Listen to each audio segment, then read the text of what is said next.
So, we got a straw poll going. You can kind of see it up here.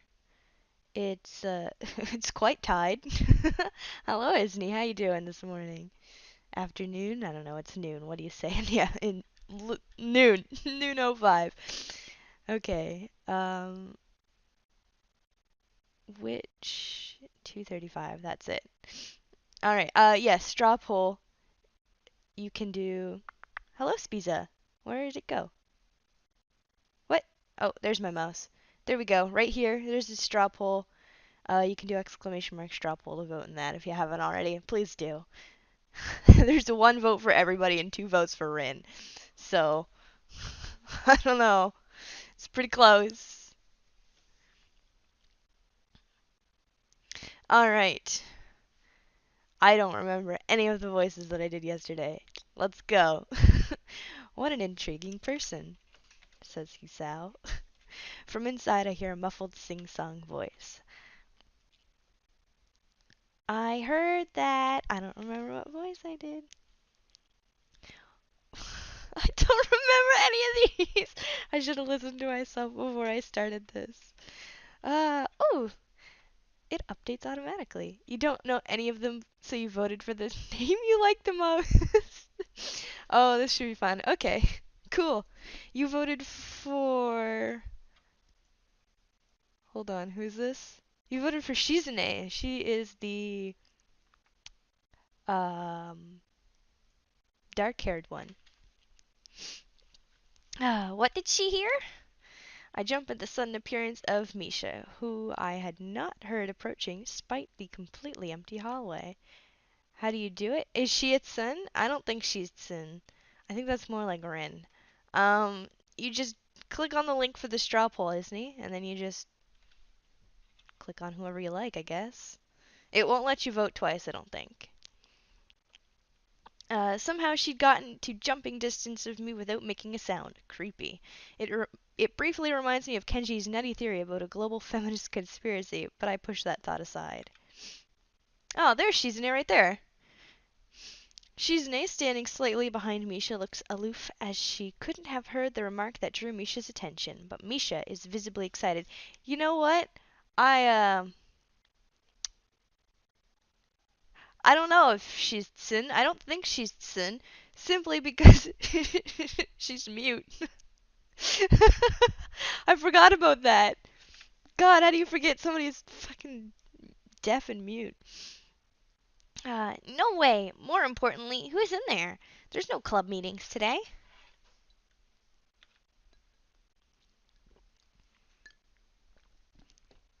Yeah. Hey, Bigo. How's it going? Which one has no arms? That's Rin. She tries to curiously peek past me even though the door prevents her from seeing anyway. What are you doing here? You took so long that we had to come check what's wrong. That's no good, Hee-chan. She wags her finger at me scoldingly. I found plywood, but everything else is still missing because you are tardy. Oh, sorry. I got the things here. I was just gonna bring 'em. I think you're up to some mischief, Hee-chan. Who is in there with you, I wonder? Misha signs something quickly to Shizune, pointing at her own ear a couple of times. I hope y'all can't hear the cats, because they're just going crazy over there. Shizune immediately pushes her way past me and opens the door into the classroom I just left. I can only imagine the shock she's experiencing. With Shizune's diligence and attitude, the insolence of daring to deface school property by sleeping on top of it must be too much to bear. And indeed she stares at Rin, frozen in place apart from the sight but noticeable trembling of her shoulders. From supposed rage, I'm sure. Instead of blowing up, Shizune takes a few deep breaths, adjusts her glasses, and slams the door shut, turning to sign furiously at Misha. Oh, Jesus. Maybe she did blow up, but I can't understand it. She shoots a very loaded stare at me, too, as if it were somehow my fault that Rin is sleeping on one of the tables. I hope she's not getting any funny ideas about the reason of my tardiness. Hello? Rin's voice comes from the other side of the door and makes a few eye blinks to realize she might have trouble opening it. I open the door to find Rin directly behind it, looking at us with a half-interested, half-sleepy face. Hello. Miss Tezuka, what do you think you are doing? You are absolutely not permitted to use the school properties for such, disgraceful activity. It sure is suddenly very crowded in here. I didn't know I was this popular.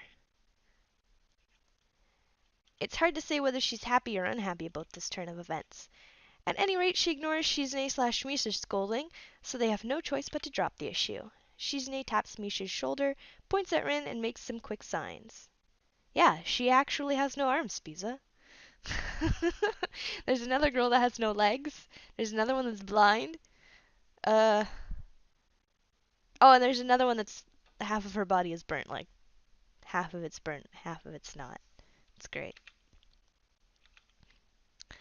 Popularity aside, please don't do that anymore.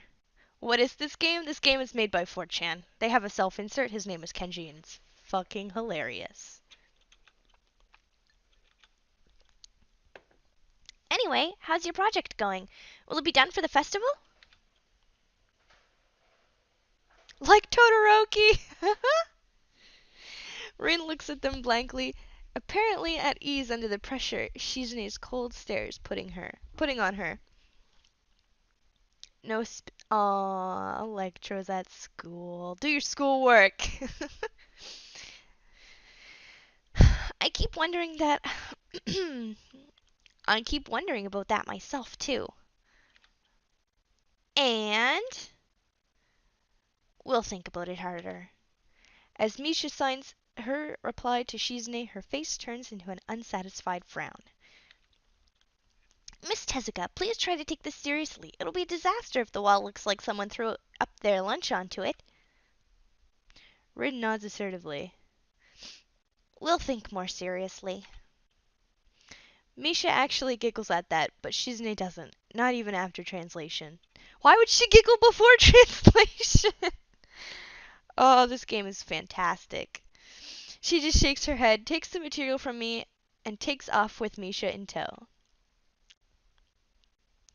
Rin frowns thoughtfully as she looks after a retreating student council duo. How rude. It's true, though. I must finish my project before the weekend. There will be dire consequences if I don't. The end of the world as we know it. Like weekends usually are, but more dire. Much more dire. Maybe I'll postpone my nap to unforeseen future. Aw, man, no nap. Shitty. I'm about to ask what project she has and what these apocalyptic consequences, but she walks back into the art classroom. Since you have nothing to do, would you give me a hand? This paint can doesn't fit into my bag, but I need it. She kicks lightly at a huge can of paint that's lying on the floor next to the table she was sleeping on. It lets out a dull clang. Being the gentleman I am, I naturally pick it up. Heavy. Yeah, sure. Where do you need to take it? Away.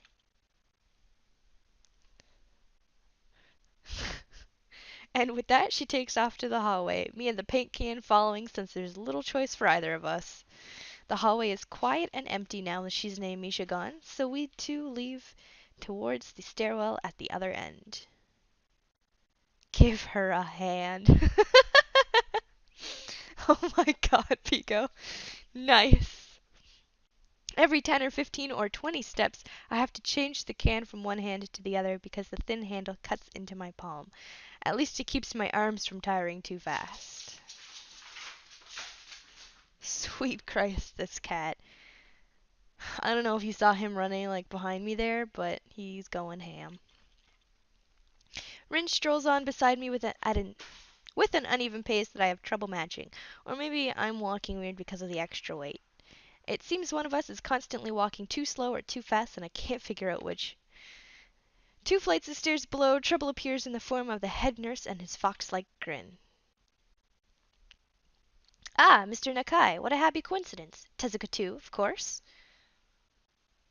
He nods courteously to Rin, who does not acknowledge him back, then turns to me because obviously it's me who he had some business with. There's something I forgot to mention Monday. I nod and wait impassively because I can't even begin to guess what he forgot. The feeling of the handle delving deeper into my skin doesn't make me feel enthusiastic about this interruption either. It's about your medications. Since you haven't been that long on your current medications, there might be some unexpected side effects, which might require adjusting dosages or even changing to another kind of medication. So we'll do a few tests regularly, but what I'd want is for you to keep an eye on everything in your condition that feels off, if you get what I mean. Nausea, headache, anything. Come see me if something happens. Alright. So how are you? Everything fine? I give up and drop the paint can to the floor before answering him. Apparently this takes longer than my biceps can handle. I'm about to say something generic as an answer, but then I realize how often I've done that lately. Other people have asked me too. Teachers and students here, my parents, visitors, nurses, doctors at the hospital. Everyone seems to be concerned about that. It's natural for a hospital, not so much for a school. Everyone seems to be concerned about that. It's... Is that the same line? It's natural for a hospital, not so much a school, except this school. This is a small school, and both the student base and faculty seem to be very tightly knit. At least that's the feeling I'm getting. And this is not the kind of school that gets transfer students too often. The thought sends shivers up my spines, but I give a generic answer anyway. That's great. Also, one other thing. My sources tell me you've been neither at the school track nor even the pool, so I'd like to know if you've taken up exercises as I asked. My ear is itchy. Ugh. What am I drinking? Good old water. Of course I haven't, but his way of inquiring gives me the feeling that I should have been running my ass off at the track ever since the very first day. You have people spying on me? Not as such, I just happen to know a few people, but that's not the issue here, so don't try to slip out of it. Well, I was actually doing some improvised weightlifting as an exercise. I pick up and lift the can up and down a few times, like some sad imitation of a bodybuilder, even though it's weighing down on my arms painfully. The stupid grin disappears from his face for a second, then comes back like it was never gone. Tezuka, would you give us a second? The nurse grabs my shoulder without waiting for Rin's permission, which he didn't need in the first place, and drags me aside. When I told you to exercise, I wasn't joking. I understand that you're still in your first week and all, but please don't ignore the importance of this. The reason I'm coming down this hard on you is that habits are not easy to form. The more you slip and postpone, the harder it'll be. It's the same with everything, like dieting. Can you promise me to be more serious about this from now on?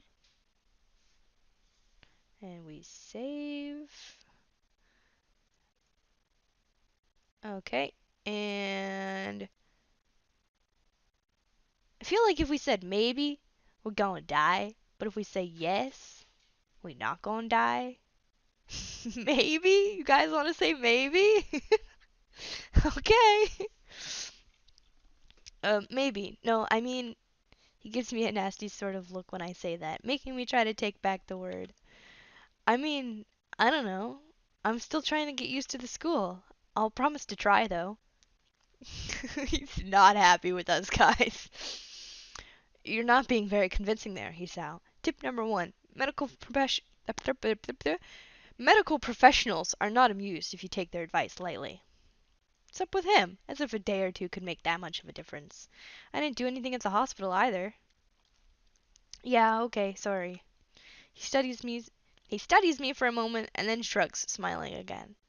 Okay, that's more like it. If you go to the school track tomorrow morning, you'll meet my spy, who probably has no qualms offering consultation to you if you want to jog a bit. Consultation? See you around. Did she just blush? He leaves with a wave of his hand and no answer, and I walk to Rin, who's been waiting, idly leaning against the hallway wall and staring at the pale light fixtures in the ceiling. He's gonna kill us! And when I approach, she doesn't move her eyes off of them. Are you getting medications for your heart thingy? Were you listening? It comes out more accusatory than I intended. accidentally lashing out on her. But even so, I didn't want to start talking about it. I just met her. I don't know her. It's none of her business. The nurse seems to be happily ignorant about confidentiality, too, talking about that kind of thing in public. It's not Rin's fault, is it? I look up at her, suddenly feeling a bit guilty, but Rin is just staring past my shoulder quizzically, her head tilted like a bird's. Like a bird. I don't know why this is so hard for me. It feels like there's some inexplicable lock that prevents me from being more upfront about this. Yeah, they're from my heart. Will they make you better? No, not really. They just make me a little less worse. Rin keeps looking at me for a while longer. She neither says anything further, nor displays any kind of emotion I could discern. Pizza is so cute? What are you talking about pizza? Oh, you mean pizza. Poor pizza.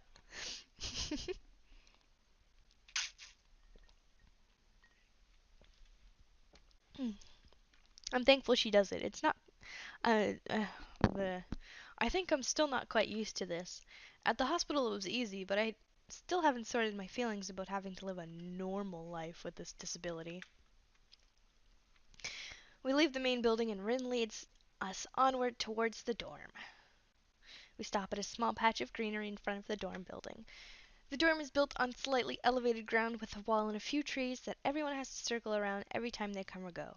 It's probably the only inconvenient design in the school. There's one of those at my school. There's a tree in the middle of the sidewalk. The entire wall, made of the same kind of bricks as the building itself, has been covered with some sort of a painting. Most of it still mere sketches, quick lines drawn with black and white against the gray plastering that covers almost the entire length of the wall, but some places look a bit more finished. There are more human faces and legs and hands. I can't quite say what the painting as a whole might portray. Stacks of what seem to be paint cans are arranged in piles on the ground beside the wall. See, the left side is hardly off the ground yet. It's because I couldn't get in the mood yesterday, so I gave up and went to meditate instead. Then it was suddenly morning. Nice. I'll have to work on it, but the guys from art class are helping with the negative spaces and the base surfaces whenever, which is a problem. It's easier to paint big areas if there's a lot of people with hands. Oh. The reach is better, and it's faster, too. She goes on a tangent of a tangent, waving a little with her arm, or whatever there actually is, to demonstrate enough. To demonstrate even though I got the point already. The white cotton of her sleeve flaps around and makes me think it could look sadder than it does. But it makes me feel at a place. Like almost every tangible reminder of the student base's special properties had in the past days. This girl doesn't notice my dreary feelings, of course, or the fact that she lost me a while ago. She just keeps on blabbering. Imagine seeing an IRL. How could you not laugh? You mean the flap of the of the sleeve? Yeah, yeah. So that's why I'm trying to figure out if there's something I need to figure out and then figure that out before it's too late and all hope is lost. Why would the hope be lost? Because paint has to be painted and then it has to dry and then it has to be painted over with another kind of paint. It takes time. Hey Lebowski, good morning, good afternoon, whatever you want to call this. She finally stops, apparently thinking she made some kind of a statement that makes sense. I think it's best to start from the top. So, this is your project? You did this? Yes, yes. All of it? Yes. Nice. But I stumble with my words, suddenly feeling like I've walked straight into a minefield of political incorrectness. It's okay. You can say it. I probably won't get mad. I blush really hard. I don't really know what would be the right thing to say, if any. It feels like I'm way more sensitive than Rin is, though. This is really awkward.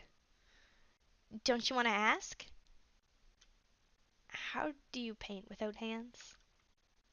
See, I'm an easy person to talk to, right? With my feet. I almost guessed it already, but isn't that hard to do? You're really good at guessing. Anyway, I don't think it is, but maybe I'm used to it by now. I can't get my mind around the fact that she could be an artist, but seeing how adept she was at using her feet, I figured painting might not be a problem either. Neither of us has anything more to add to the subject. The afternoon light works pretty well. I was afraid it would look too flat, but it's not like that after all. I just realized something. Rin likes to paint, which is a thing that you usually need hands for. Lily likes to read, but she's blind. Shizune is student council, which means she would have to talk a lot, but she's mute. And Emmy likes to run, which you need legs for, and she has no legs. Hanako? I don't know about Hanako. I've played so much of that. How does she read? Isn't Braille. Braille books. Speeds has got it.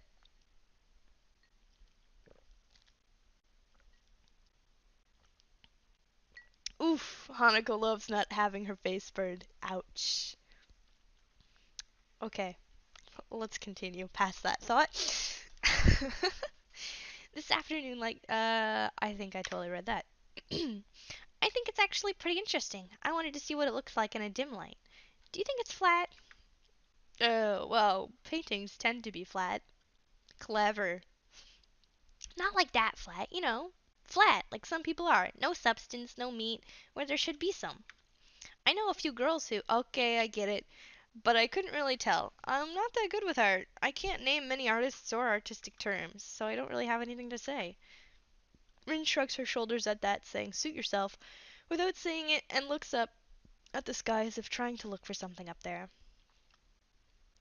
I didn't think I'd get any actual work done, but if you give me a hand with these paints, I could do a little before it's too dark.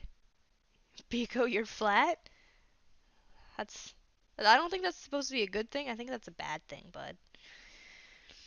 I wanted to get a halogen lamp like the ones they have at the sports track, but there aren't any. Rin sure is quick to recruit my help, as was Shizune. Makes me feel that the festival is such a big project that every pair of hands is needed. Being flat how is being flat bad? Cause there's no substance, no meat, man. Come on, you got a personality and stuff. Biko's got a personality. It's depressed. I mean, what? Sorry, Biko. You're a good dude. You're cool. I like you.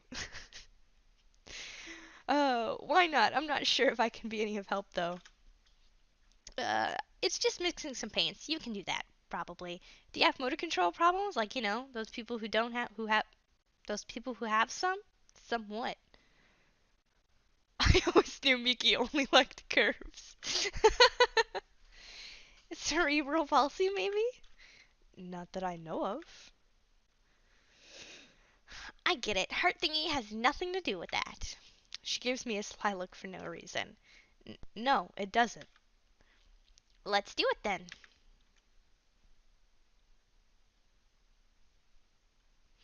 So she sits on an empty wooden box and naturally picks up a wide brush between the toes of her bare right foot.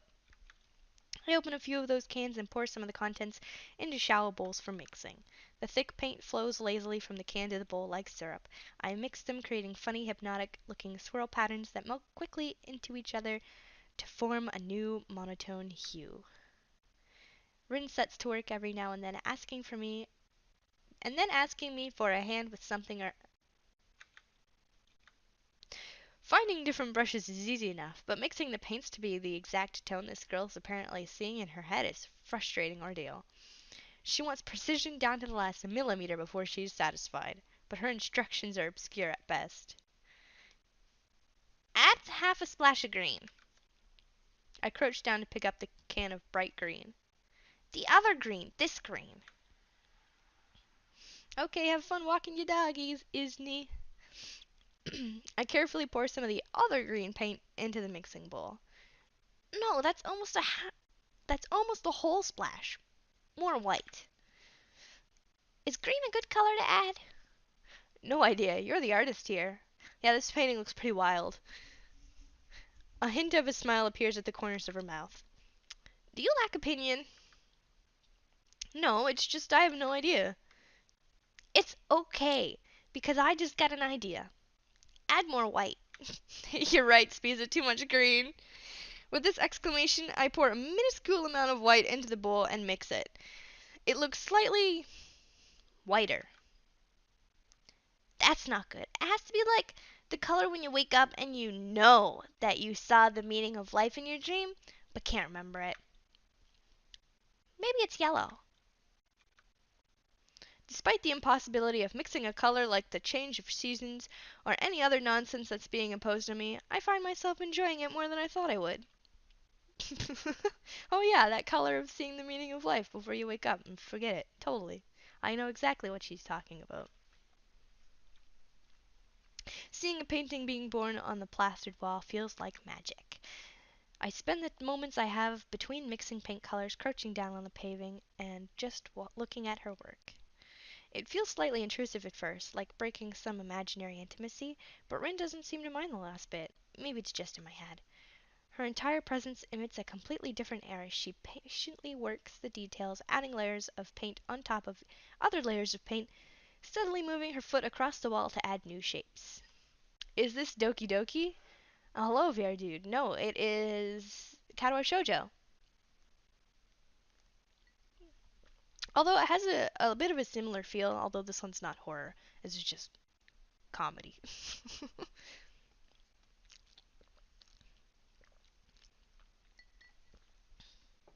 Her entire presence emits a completely different air as she patiently works the details, adding layers of paint on top of. I already read this. When I manage to produce a passable mixture of paint, the rare smile on her face is oddly rewarding. Apart from the few words when discussing mixed paint mixes, neither of us says a word for the longest time. Even though short discussions soon evolve into a shorthand, both of us developing and using weird impromptu code words for various paints and hues. As if there was some need to conserve words and breath and sound. Hey, look at that! There's some new stuff on there. We stay late until the evening until it becomes too dark to paint properly. Alright. No goodbyes, just leaving. The sound of an alarm pulls me out of a fitful slumber and into the unpleasant state of wakefulness. I linger under the blanket for a few minutes, gathering energy to rise up while making excuses as for why I already haven't. You've never done Rin before? This is a whole new world? Dude, we haven't gone down any route yet. This is it. Besides, I think, are we, oh, we're not tied anymore. Oh, Rin is winning! She's got 3 votes. Wow. Why is the only bet? No, the bet is not the only thing that's not drawn. Did you not see that whole blast? See in background? Honestly, I wouldn't mind staying here for all day. For all day. Okay. School is surprisingly exhausting after a long pause, and the culture shock has still not faded, I think. Yeah, most of the backgrounds are straight up photos. He's blind, don't worry. Poor Spiza. Still, despite getting an impression that skipping class is easy here, I don't think they're gonna let me get away that easily. The nurse is bound to keep breathing down my neck with the talk of exercising as well. So eventually I do rise up, swallow the morning medications, and put on my old soccer clothing. Thanks to my condition, I was exempted from taking part in gym classes at Yamaku, so I didn't get issued with a gym outfit. Wait, what? We didn't go to school there. Well, we did, but wait. Oh, Yamaku's this school. Awkward. I'd ordered some to cover such a contingency, but wearing my old soccer clothes is kind of nostalgic. I can't use them for that anymore, so maybe they can get a new life this way. A bit like me. Spiza gotta get checked into this school. Oh, you can go to class with Lily and Kenji, the other blind students. Seems a bit stupid to me, really. But I suppose this way at least I can tell the nurse honestly that I'm doing something about my health. Not that there was ever much of a runner to begin with. I can't hurt to try, I guess. It can't hurt to try. Not me. I could definitely hurt. What the hell's that noise? What is that supposed to be? I'm surprised to discover that I'm not the only one present at the track. It's running? Yeah, okay. Oh. I skipped a line, but the prosthetic-legged girl who bowled me over in the hallway yesterday is running on the track lithely? Like a half-mechanical gazelle. What the fuck? What's her name again? It was a short one, but I can't remember. Emmy! She seems to be running laps at a somewhat easy lope, her prosthetic legs clacking rhythmically on the hard track surface. I wonder what reason she has for running this early in the morning. Maybe it's something akin to mine, and the nurse is oppressing the poor girl to jog just like he's oppressing me. I certainly wouldn't be here if it weren't for my health, and this is prompting me to do so. Even with things being like they are, it's only because I wanted to get out of the way this early. What? I'm reading extra words. This is not what's written. The fact that I would be less likely to encounter someone who would witness my pitiful attempts to get in shape was merely a happy accident. No mistakes, just happy accidents. I'd leave, but it seems that my former assailant noticed me on her last lap. She waves at me cheerfully and jogs over. Ah, it is Emmy. Good morning. Your name is Hisao, right? I don't know if that's the voice that I made for Emmy yesterday, but it's the voice she's getting today. She grinned, seemingly pleased that she'd remembered my name. You may not remember me. Emmy, I knocked you over in the hall yesterday. How could I forget such a, blunt introduction? Emmy has the decency to look vaguely apologetic for a moment before giggling. Yeah, sorry about that. Again. Well, as long as you don't make a habit of it, I suppose it'll be fine. Great. I'm not sure she realized I was joking. Oh, we found Bigo's waifu. Oh, Bigo, you can go running with her. You like to run, right? Emmy, second best girl? I think I can agree with that. I think Rin's the best girl, though. So, the spy consultant the nurse was talking about. Is that actually you? That's right. Oh. Oh, Bigo doesn't run? Oh, you were complaining about the running. Somebody runs. Somebody in this group runs. Like in the Beat Saber Discord. I was expecting someone from the nursing staff, to be honest. What? Are you saying I don't look like I could be a spy? No, this is more like relief. I was afraid he would have someone watch over my every move. Unless you're here to do exactly that. No, I'm here for my own reasons. The nurse just asked me if I haven't seen a messy-haired transfer student who looks like he's kinda lost around the track. So why are you down here? Emmy strikes a dramatic pose. Training. For what? Track. Oh, I see. You're on the track team then? Emmy nods enthusiastically. Yep, I'm one of the better runners, too. And modest about it, too. Hey, you should join up. It's good exercise, you know?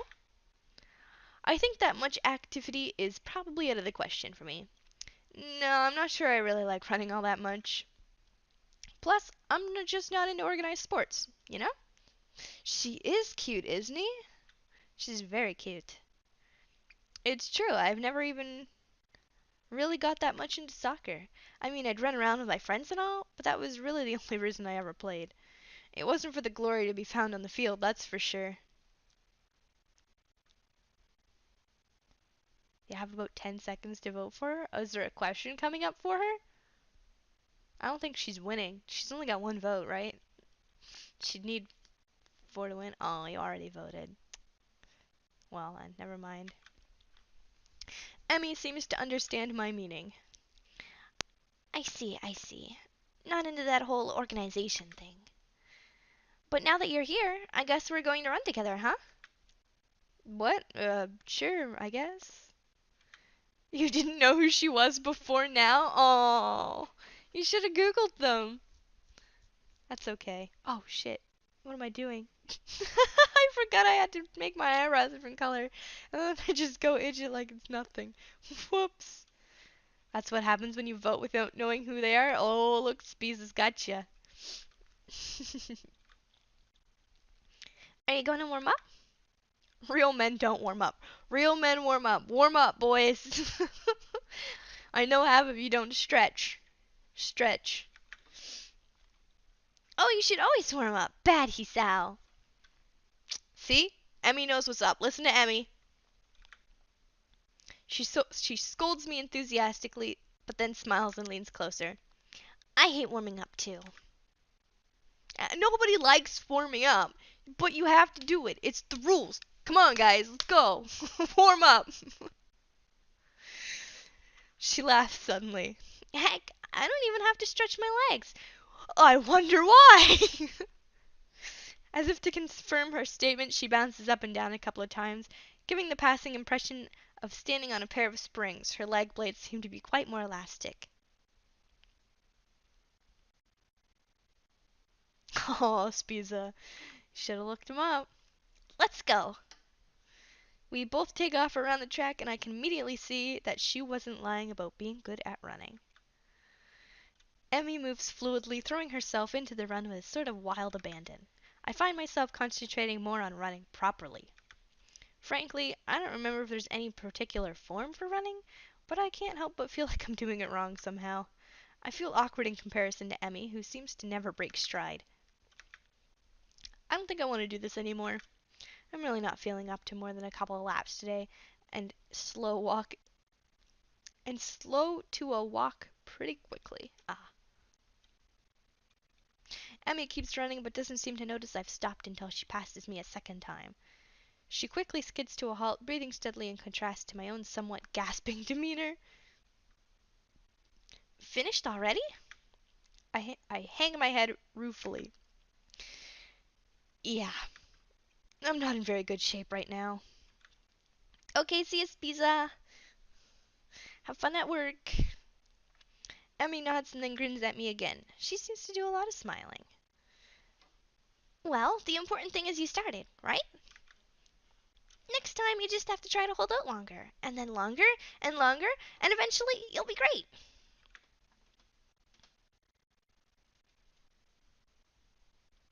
I'll keep that in mind.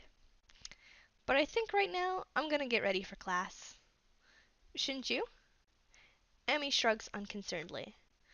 Nah, I got plenty of time. I notice that she's not wearing a watch. Are you sure? Another careless shrug. Not really, but I gotta finish my routine. Routine. See you later, Hisao. God damn it. Yeah, see ya. Apart from feeling more tired than before, I don't think I accomplished anything today. I'm so out of shape it's embarrassing. The whole thing might have been a waste of time. I'll find some other way. I wonder if Hanako's the one in the pool. Because he said there's somebody else, right? There's somebody at the track and somebody at the pool. I think it's Hanako. You know, she got burned. So yeah. I head back to the dorms to wash and change into my uniform, trying to resist the urge. Guys, there's no desktop audio. You didn't tell me. God damn it. I headed back to the dorms to wash and change my uniform, trying to resist the urge to take a really long and hot shower. It's been 45 minutes and y'all didn't tell me I didn't have desktop audio turned on. God damn it! Now that there's not even any either. I'm tired from all the running, but I just wanted to unwind. I don't want to break my slowly building routine of getting to school before the morning rush. After taking a long shower anyway, I dry myself off and get out the stall. Uh-oh. Out of nowhere, a shadow appears within the mist, looming and radiating malicious intent. It bursts through the fog. Oh, sweet Jesus! Sup? What are you doing here? What the hell? You scared me. What's your problem? I mean, at least he's got no nipples, because there's no nipples on Twitch, right?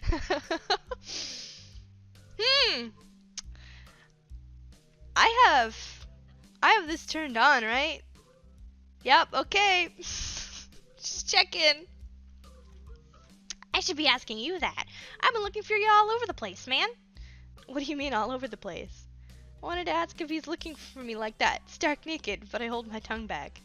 You found your waifu. I finally realize I'm still naked too and quickly hold up my shirt in front of me, but Kenji doesn't seem to notice a thing. His glasses are fogged up, but then why doesn't he wipe them off if his vision is so bad, like he's perpetually seeing through fog? Can we vote for him? I mean, he's got a route, but it's real small and we might get it by accident. You know, your room, and yeah, that's it. I mean, hey. I still had to get up, though. Whatever. It's not important. Can I borrow some money? He puts on an innocent face and looks away, trying very hard to look very casual. It doesn't work. He's as transparent as a window pane-sized glasses. Ooh. Talking neutrally like this, wearing nothing, feels awkward. Actually, somehow it's even more awkward to be naked in front of someone when they can't see me being naked, to say nothing of the fact that he's naked as well. Trying to brush off the feeling with a little success. Money? Sure. Awesome! Wait, why do you need it? Can't you just give it to me because I had the goodwill to not run through your pockets while you were in the shower? I could have, but I exercised restraint. And in the end, it wasn't the thought that counts. Come on, be a pal. It isn't the thought that counts. This makes no sense. It's as if that counts. I should withhold payment, since his thoughts were so clearly impure, and his intentions were probably even more sinister since he can't tell me what they are. I say as much to him. I'm offended, man. But if this is your game, then fine. I guess I have no choice. I want to order pizza, and I already have most of the cost of the pizza. I need your help for the rest. I get some of that pizza too, right? No. Are you serious? Yeah, I would give you some, but you have class. You don't have time to eat a pizza. What about you? I'm not going to class. I have to wait for the pizza and pay the guy and then eat it. It's not easy. You have to aim pizza stealthily. If you don't, everyone will see you and the pizza, and they will ask for a slice. It's a hard world out there. Everybody wants a piece, and then you're left pizzaless in an unforgiving world. It's happened before. That's how I know. Every day I plan my vengeance so that when the people who wronged me order a pizza, I will be there. Ever vigilant. Oh boy. Kenji strikes a dramatic pose, completely without irony. Yeah, but I only need like 400 yen. That's like $4. Probably $5. Please, you're my only hope. I can't go outside and buy my own pizza. It's too far. I try not to go out unless it's absolutely necessary. Let me tell you what happened last time I went out without very carefully planning it out in advance. I was outside. I can't remember what I was doing. Something standing? Maybe wondering how I got there.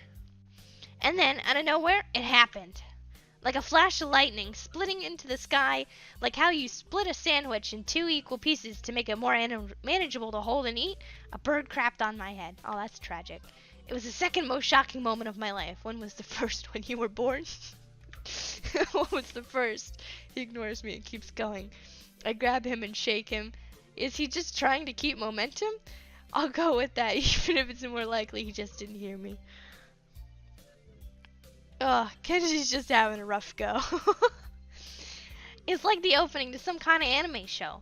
You know how there's always a part where the main dude is fighting his rival and then they fly at each other and clash in swords and it's like this big dramatic colored auras and zoom.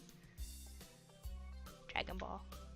It was like that, but with poo. Oh, okay. So yeah, I need some money. Please, don't leave me hanging, man. I only need like 1,000. Yeah, 1,000 yen. Okay, we went from $4 to $10. Thought it was 400. Okay. What? I'll pay you back, I swear. You better. That's what it means to borrow stuff. I don't know when I'll be able to pay you back. You have 1 week.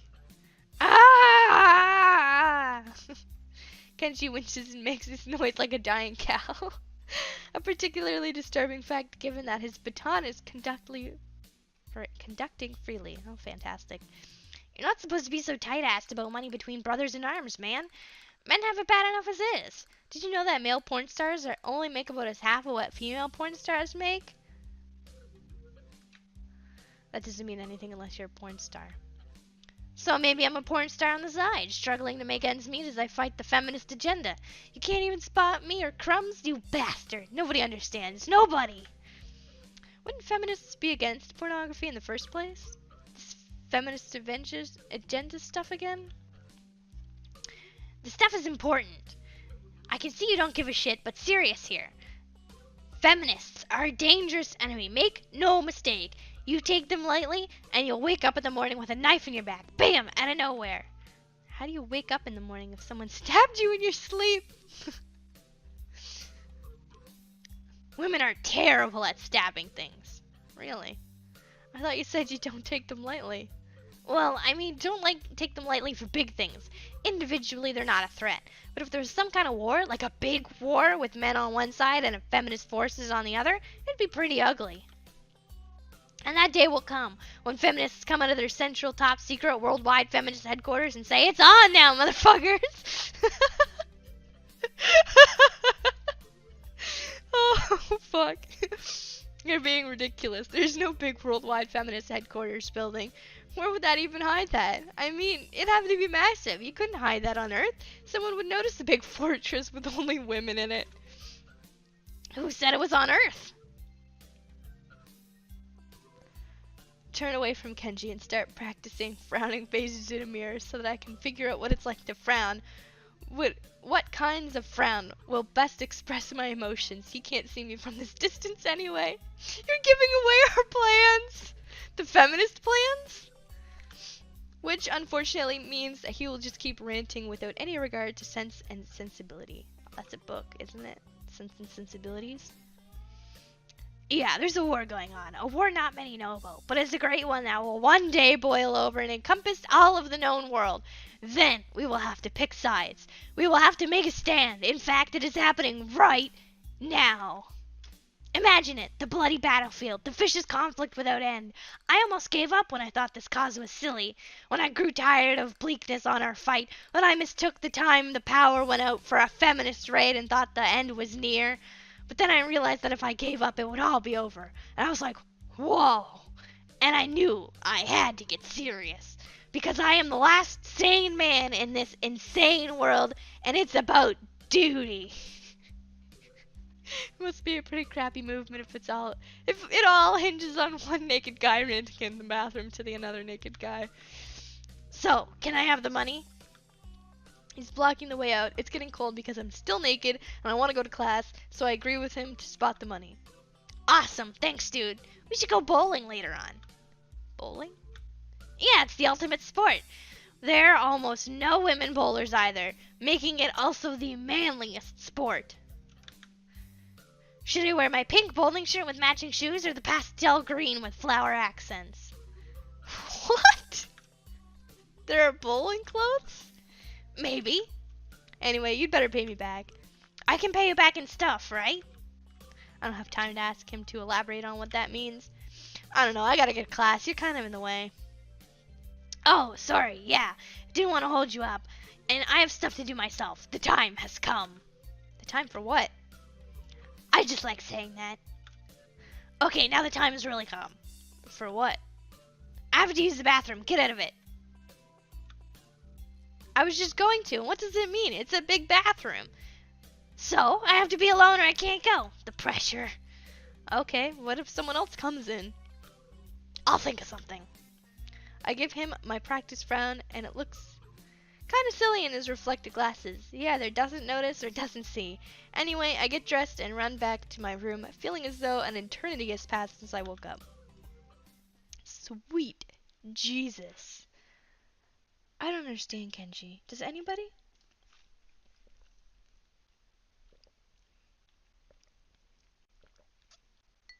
Ugh, that Kenji voice is gonna destroy my throat. Oh my god.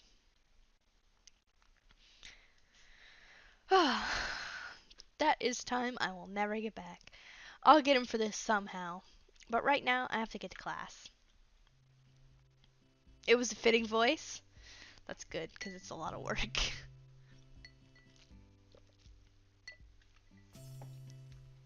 I'm gonna need more water very shortly.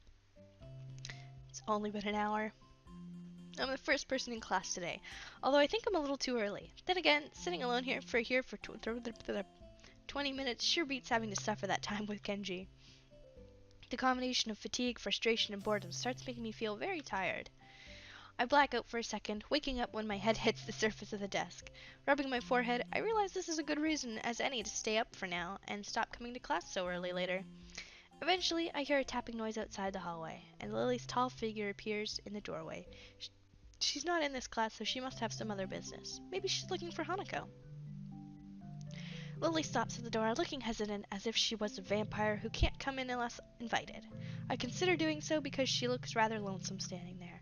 She steps in on her own accord, though, after straightening her skirt and her shirt collar as if it were of importance to look prim when entering a classroom. Hi, Azuma. I assume you can't hear, but hello.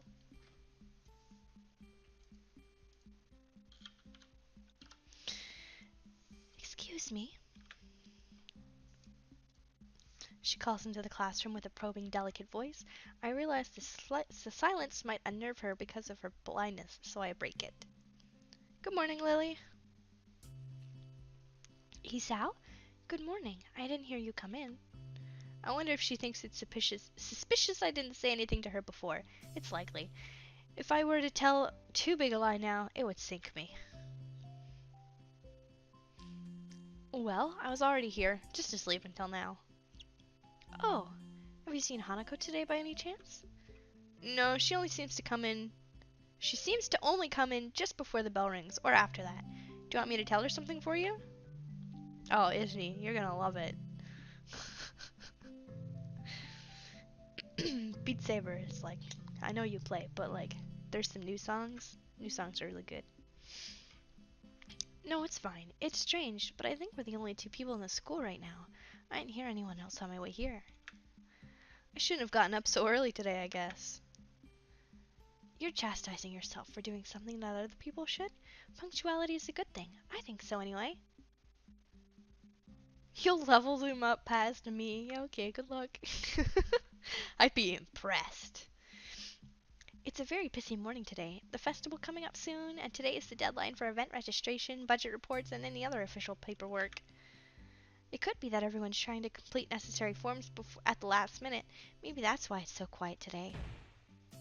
Hi, hi! Misha pops into the room with Shizune as if on cue, shouting with a loudness that makes Lily visibly flinch. Izzy will get the Nearby Planet 2 treatment? What is that? I don't know what that is. Alright, before Misha, I need to refill this water. Y'all get to come with me because I didn't mute myself. I don't really care enough.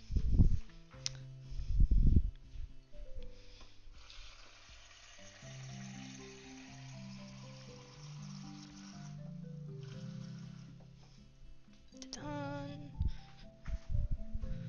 More water.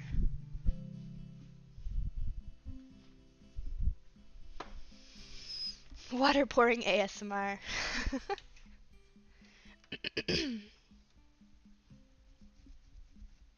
Oh yes, Flea and Electra did speedrun Nearby's Planet. Nearby Planet's account into 45 in Canada. Yeah. It was like 6 hours and they went from no account to 45 in Canada. It was pretty crazy.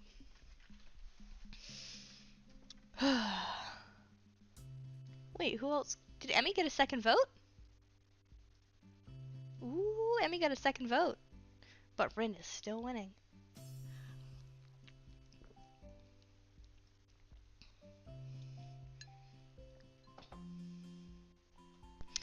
Alright. Hi, Hee-chan! Hi. Look, it's the class representative. Hello! Lily smiles, probably amused by Misha's or Shizune's use of the word look. Good morning. Of course, you're not the representative of this class, right? I am not. Lily seems a little more guarded in her answers to Shizune than she was with me the other day. I guess they really don't get along at all. Then I realize that Lily might actually not know Shizune is present, and she's trying to detect whether or not she is, to know who she is talking to. For all she knows, she's talking to Misha, but knowing that she and Shizune are practically inseparable, she might expect Shizune to be the one that actually talks. Damn, how complicated. I decide to help Lily out for my own peace of mind more than anything else. You're here early, Shizune.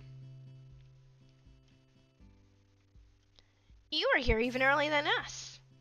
Misha puffs out her cheeks angrily. Why is she angry? Does she feel emotion on Shizune's behalf too? It's not that weird though, that Shizune didn't like my little comment.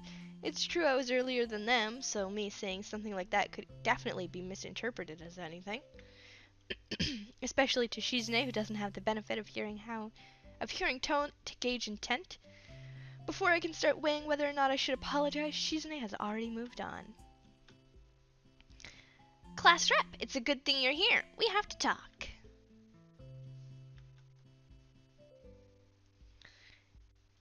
The festival is coming up in 3 days, right?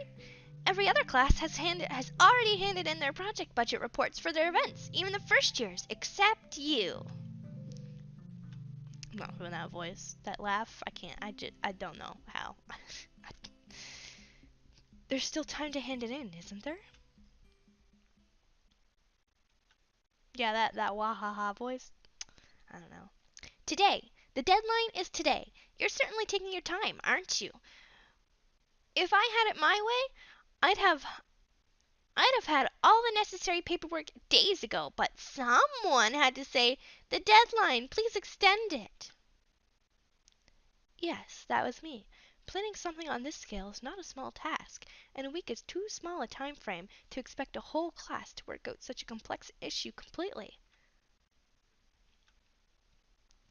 Do you want to know what's harder than dis- distributing the funds for one class's event? Handling the same matter for every class in the school than some. The one who does that is me. I don't think I said that properly at all.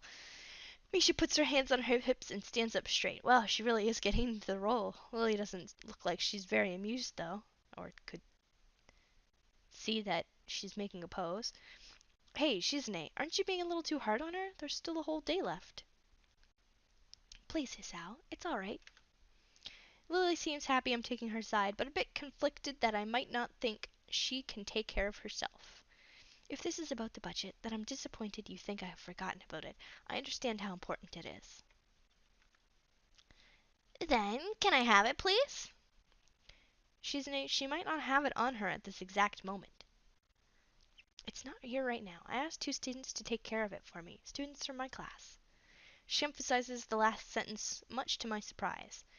She knows about Shizune and Misha's efforts to rope me into the student council? I guess word must have gotten around and she's using me as ammo against Shizune. Jesus. Oh, you can't see who. What? Hold on. Who is that? Ugh. Oh, god damn it. His knee. Uh. Hold on. I need to move my alerts somewhere else. Let's put them up here. Then I'll be able to read them. Yep, it was in fact Disney. Look at that. I'll do it next time it comes up. How about that? That way I've already started doing the voice and it's easier. Yeah, that's it. I'll do it then. Promise. I guess words must have gotten around. Now she's using me as ammo against Shizune. This just gets better and better. It was your responsibility, and a budget isn't something you should just be delegated away. As class rep, it's your job to be on top of things. This kind of disregard for proper procedure is really just terrible. They completed it, being capable of doing so, but the students have been sick recently, so they could not come to school and give it back to me. If you want, I will apologize on their behalf for getting sick. I'll do it. Okay!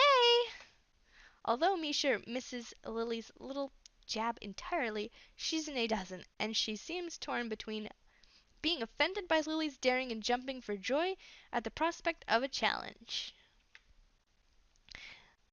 Lily, don't they live here at the school? That's like a 5-minute walk, you know.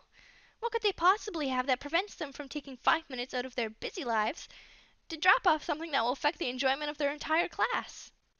Lily opens her mouth to say something, but Shizune closes the gap between them and starts signing furiously, waving her hands around like an orchestra conductor. Misha tries her best to contain the same passion, But she can't seem to lose her normal cheerful tone. The result is interesting and somewhat surreal. And what's with that attitude? It's not like something you should be delegating away. You're the class rep. You're. Are you the class representative or aren't you? Tell me the names of those two students. They shouldn't have your job. They should have your job if you can't even handle something this simple yourself. She can't see the form, Misha. How how do you write something on a piece of paper, like fill out a form, if you can't read it? Or even if it was in braille, how would you know where to write? They'd have to raise the underline or something. I don't know. That sounds difficult. One fo- one form isn't the full extent of what I'm supposed to take care of. Lily's tone is growing slightly impatient, but she's doing a good job of not letting Shizune see how unsettled she is becoming. She's playing her cards close to her chest. Shizune, on the other hand, wraps her fingers cheerfully around the edge of her glasses, knowing Lily can neither hear nor see how excited she is. Of course you do so much, class rep. It'd be difficult being you. Weird, but okay. Lily tightens her lips at Misha's words, clearly understanding the intent behind them, even though Misha delivers them without a hint of sarcasm, which they were meant to have. Shizune and Lily don't like each other, that much is clear, but this seems a little too much. A little much. It seems like Lily has had enough and is ready to push back. Oh, drama. What? Come on. I was actually just discussing the budget report before you came by. You must be very talented to have finished all of your student council duties so quickly that you can track me down and make sure I don't forget my own. Are you accusing me of slacking off? It seems like you're confusing me with yourself. I don't think so. That would be a very difficult thing for me to do, comparing myself to you. You're right. The difference between us is like heaven and hell. What the hell? What is this? And it's not hard to guess which one you might represent. The air between them ripples with their heat of enmity. Well, not really. They can't disguise it anymore, though. Even Misha looks like she's beginning to understand the real nature of this conversation. Ii-chan, you didn't slack off either. What are you talking about? Aren't you taking part in the festival, Ii-chan? You are, aren't you? Then I hope you're going to do a lot more to make sure it goes smoothly than this person. Oh, snap! That's bad, man. I don't understand why Shizune is suddenly getting mad at me. Alright, do we stay out of it or do we go in? These are the real questions.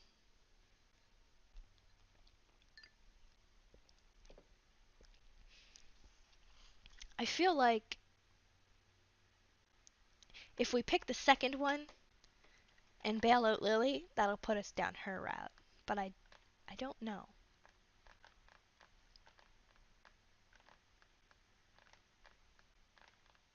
Maybe. Maybe. But we haven't had enough options to put us down anybody's route. You don't know how this game works. I've played a good amount of visual novels, so I have a general idea, but they all work a little different, so it's hard to tell. Frick it, let's go. Hey, I'm the new guy, remember?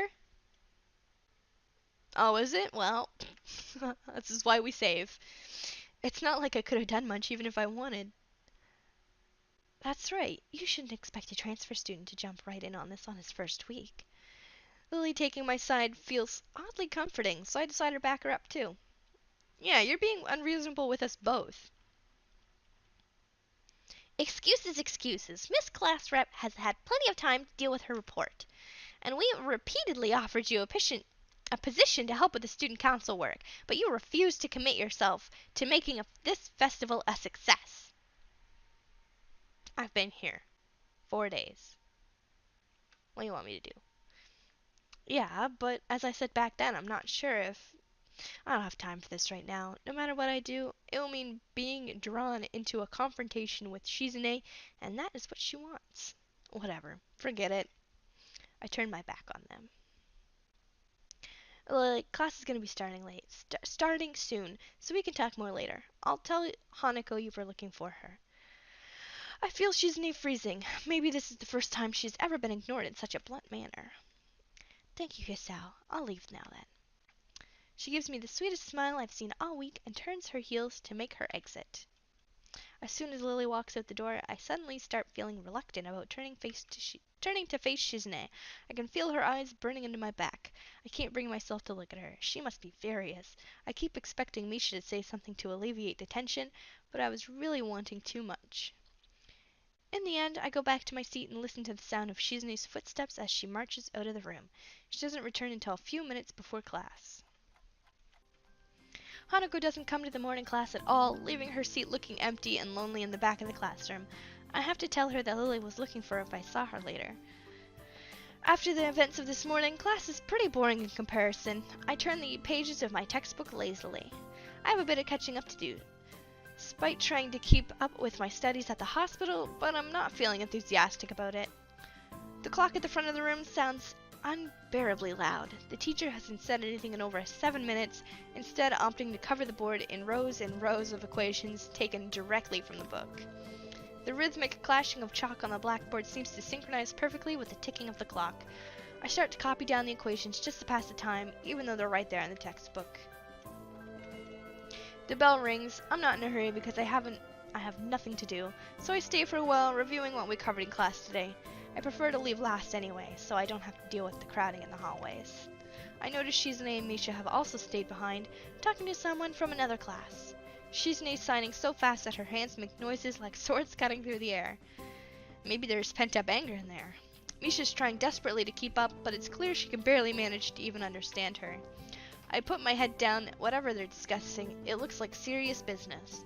Shizune signs to the point where her wrists crackle, and Misha struggles to spit it out in word form. Sometimes she trips over herself like she's dealing with tongue twisters, and then on top of that she has to sign back anything the other girl says. Seems like a rough job. Misha looks tired, like she's about to faint. Luckily for her, their business is soon finished and the girls sit down on their seats again. Ugh, I'm so tired. My voice.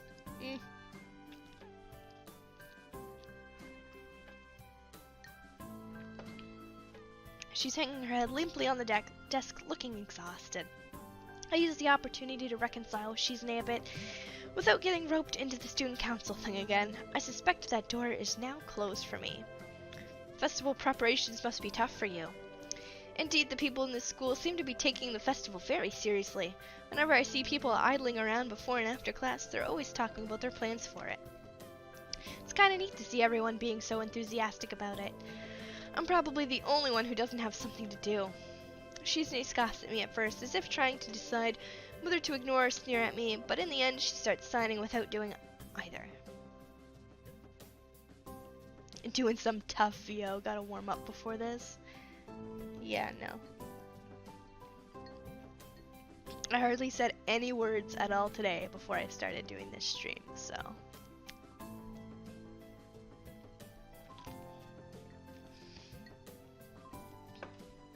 I'll get back into it. It'll be fine. After a couple of streams, they'll start getting longer and longer. Misha perks up, looking at her hands with slightly unfocused eyes. She signs the harsh, heavy, dramatic strokes. Misha translates her signing into speech for me. Wow, shocker. She does it so well, it's almost like Shizune is actually speaking, transmitting her thoughts directly through Misha. She must have practiced it vigorously. Well, of course, we're in the student council, you know, so we're pretty busy. It's an important duty of ours to ensure the success of the festival with all our strength. We would shame ourselves in front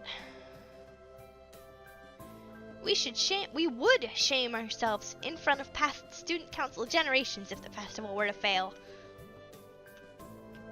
That's why there must be no flaws. I think that was encumbrances?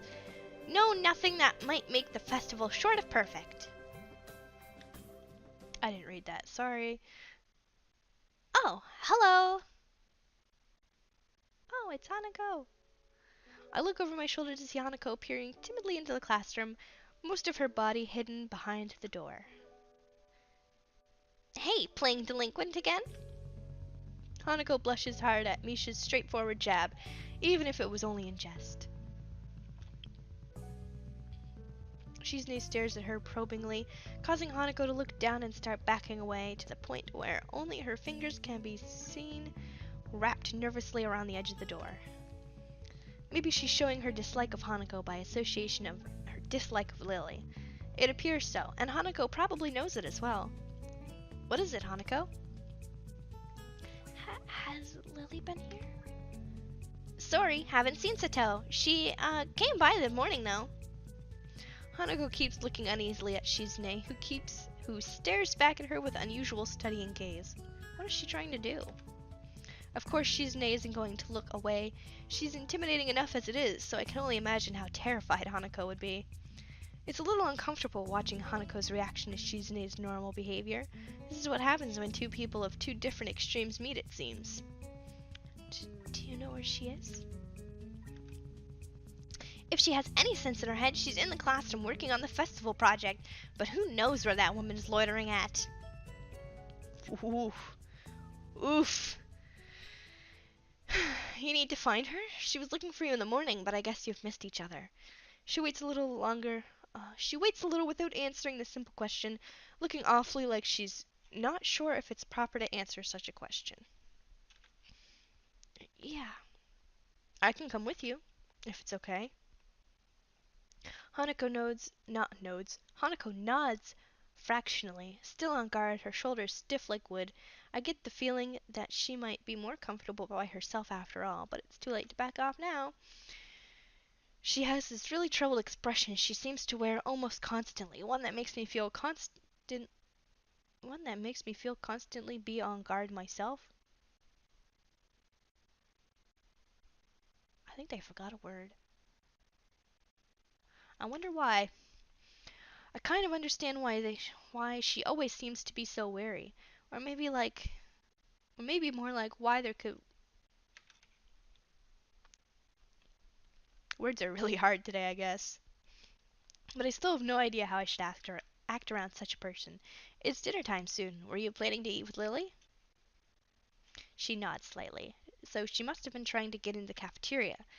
Well, there's something of a dinner crowd, just like the cafeteria is crowded during lunch. It's not as bad because dinner time is longer than lunch hour, but I can understand why Hanako would be discouraged from going in. I pick up my bag and we take our leave. Hanako slips a little to meet my initial pace, so I slow down to match her speed. It doesn't take long for us to be walking at a comfortable pace down the hallway. It almost feels like we're going to stroll together, something I can't say I've really done before with a girl. Hanako doesn't seem to be thinking the same thing though. Even though we're walking at the same pace, she never comes within arm's reach of me. Oof. I guess she's still a little uncomfortable around me. Given how shy she is, there doesn't seem to be much helping it, at least for now. By the time we arrive at the cafeteria, there's not much of a crowd there, but Lily is nowhere to be seen. Why isn't there a Beat Saber VN? Well, it's a good thing you asked, Lebowski. There's...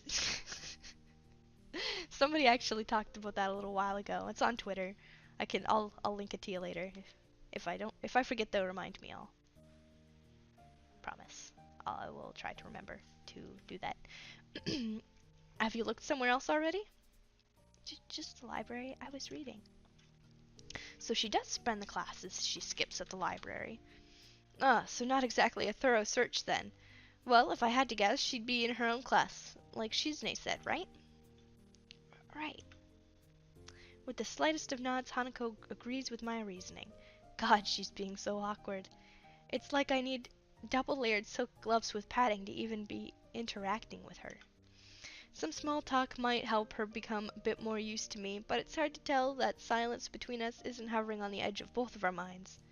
So you and Lily usually hang out together after class, right? Yeah. I'm not quite sure what I was expecting from her answer, nor will I even ask the question. That much was rather obvious after all. She doesn't seem like the type to cultivate such a social circle either, so I suspect that Lily may well be her only friend. Must be a pain being in different classes, I'm guessing. She gives a sharp, almost reflective nod. reflexive nod. Compared to Lily's careful thought about her actions and speech, Hanako hastens to make her answers as prompt and short as possible. Lily comes by the classroom, though, even when she's busy. She gives a small smile as she says it, evidently appreciating the fact that Lily goes out of her way to help her. It's pretty cute, really, and there isn't any need to say more, both of us content that the discussion reaches an end. As we ascend the stairs back to the lobby, we are met by a group of students heading downstairs like a school of fish moving from one feeder to another. They seem to be keeping mostly to themselves, but before I can notice her doing so, Hanako has moved around behind me. Hey, are you alright? Just keep going. The students pass us without as much as a second glance, but Hanako takes up position to my side again as we enter the building, her momentary reprieve from her anxiety all but snatched away. Alright. I need to go to the bathroom. That's a lot of water. I'll be back.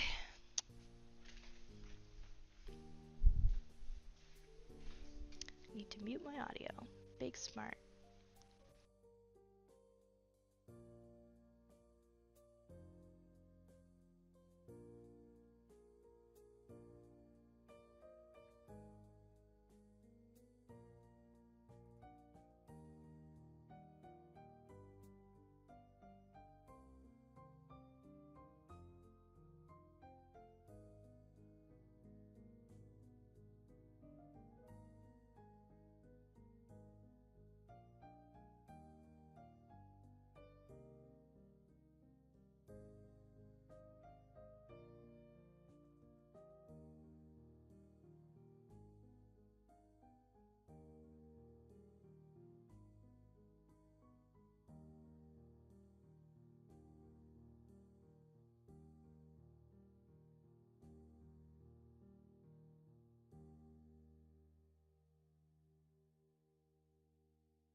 Alright. Let us continue.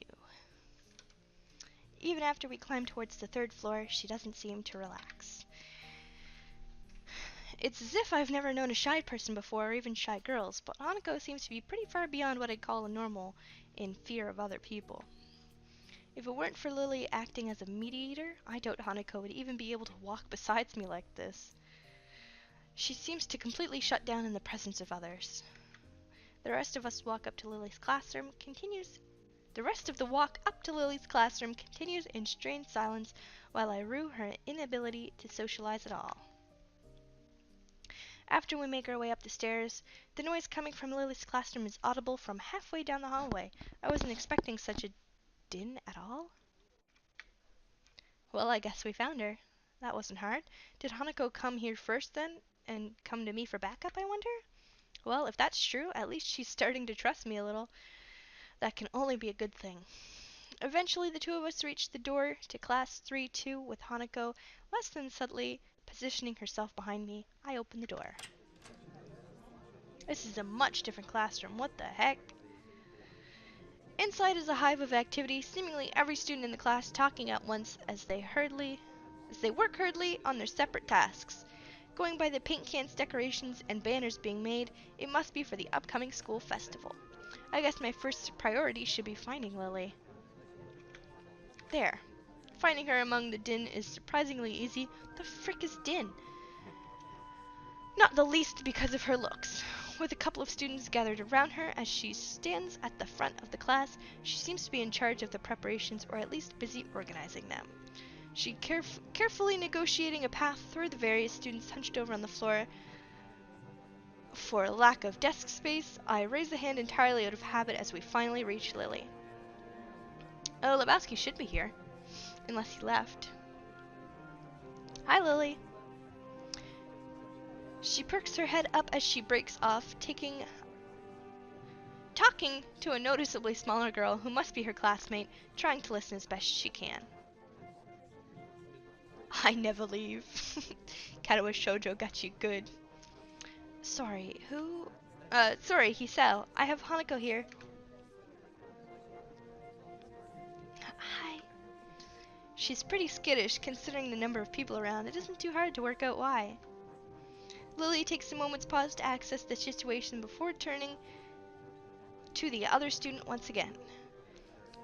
For the moment, just ask Moria for his advice. Kenji's busy with painting one of the banners. Already.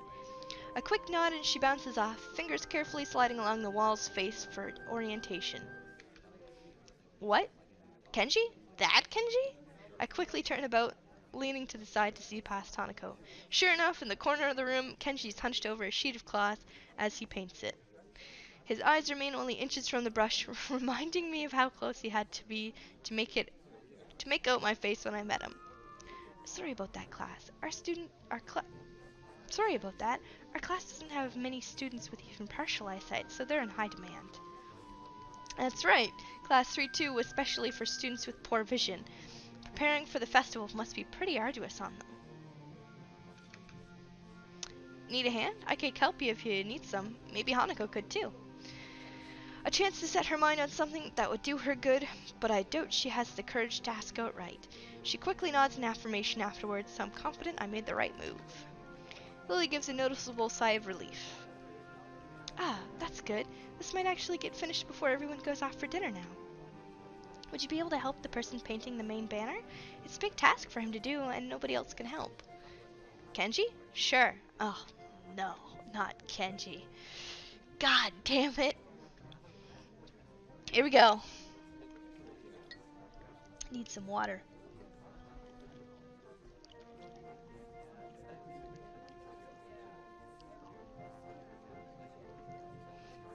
Yeah, thanks, Lebowski. I literally just noticed that, too. She seems surprised that I know him. I can't really blame her.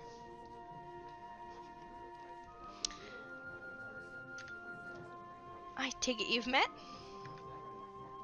Our rooms and the dorms are right next to each other. Hard to miss each other, really. Well, it's good to see you're getting friends so fast. Friend. I wonder if that's the right word to use for him. Hanako's silence during the proceedings reminds me of the reason I put her up to helping in the first place. Well, go help him.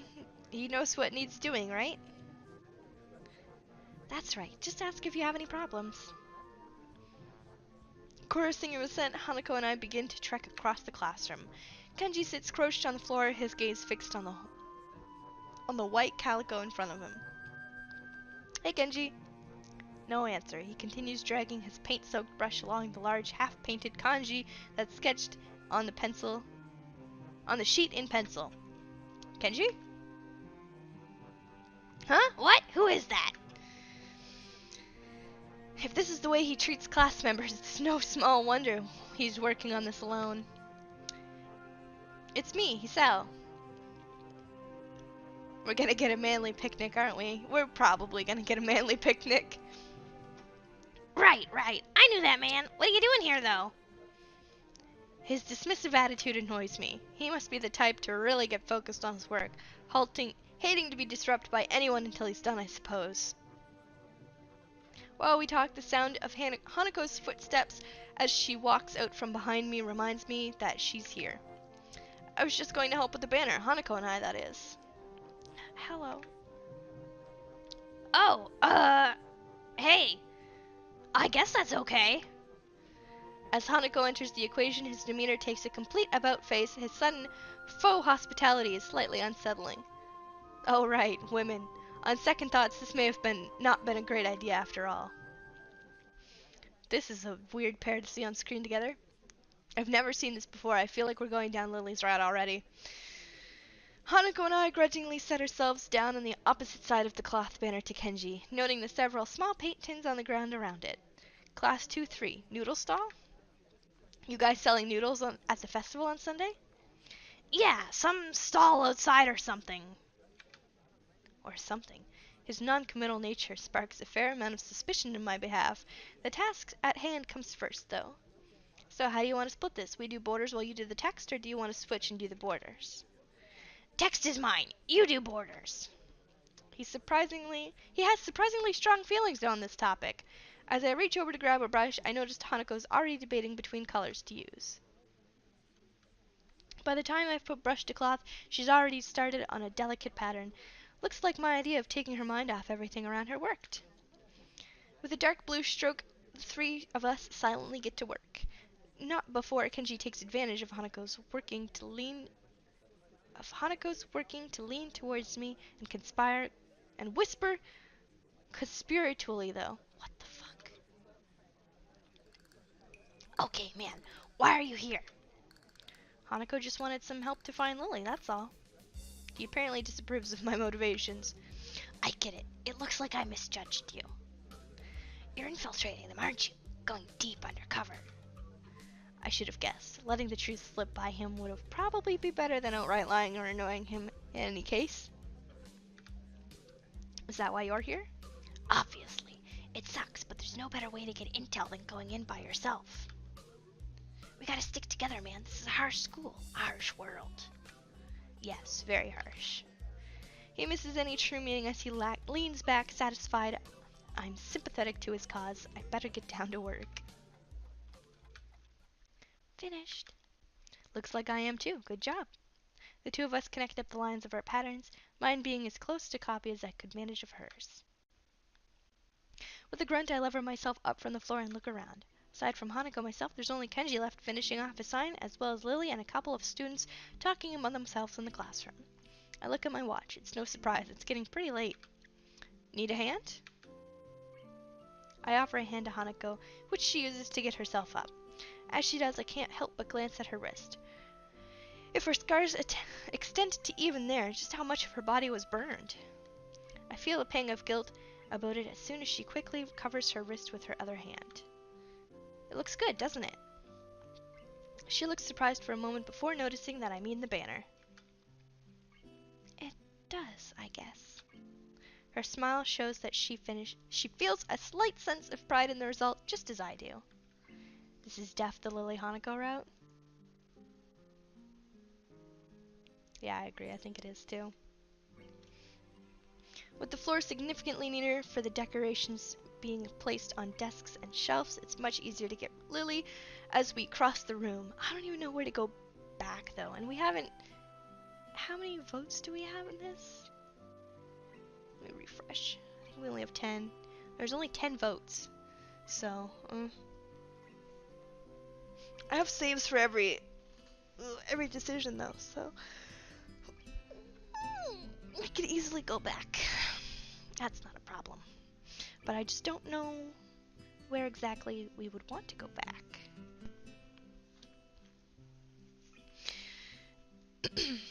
And I've never seen this before, so you're probably right. This is probably the Lily Hanako route.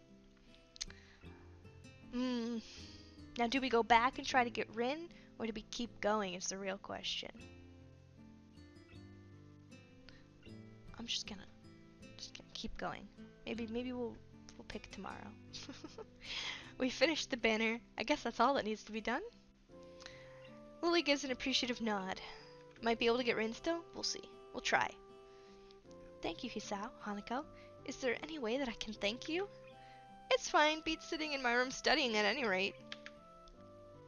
I don't mind either. She nods before suddenly remembering one last person. Oh, is Kenji still here? Just as I open my mouth, Kenji gives the answer from the other side of the room. Yeah, just finished! He carefully slides his sign onto an empty section of the shelf to dry, before quickly walking past us and out the door. See ya, man! Bye. Weird. The remaining two students say their goodbyes to Lily before taking their cue to leave as well, leaving only the three of us. Well, I guess that's everyone. I hope we don't have to do anything like that again. Working past school time? Indeed. The class's plans this year were ambitious. Maybe too ambitious. The stalls look nice, though. She's right. It shows a lot of work's gone into them. My, I'm sure a lot of us will be glad to hear that. At least now there's not much work to do until the festival itself. It's getting pretty late. Should we go?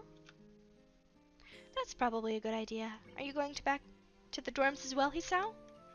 Yeah, I guess I'll tag along. You're not gonna eat dinner? The nighttime lighting really makes the gardens look quite different compared to the usual look of lush greenery. Things are much more calm. Being that it's so late, the lack of students around probably helps. The odd one or two can be seen scurrying to and from the dorms, trying to eke the most out of their approaching curfews, but no more. Okay. I don't think I've ever seen that word before. All that can be heard is our footsteps, in addition to Lily's cane regularly gently tapping the ground in front of her. It's nice to finally be able to relax a bit after the mad rush during school.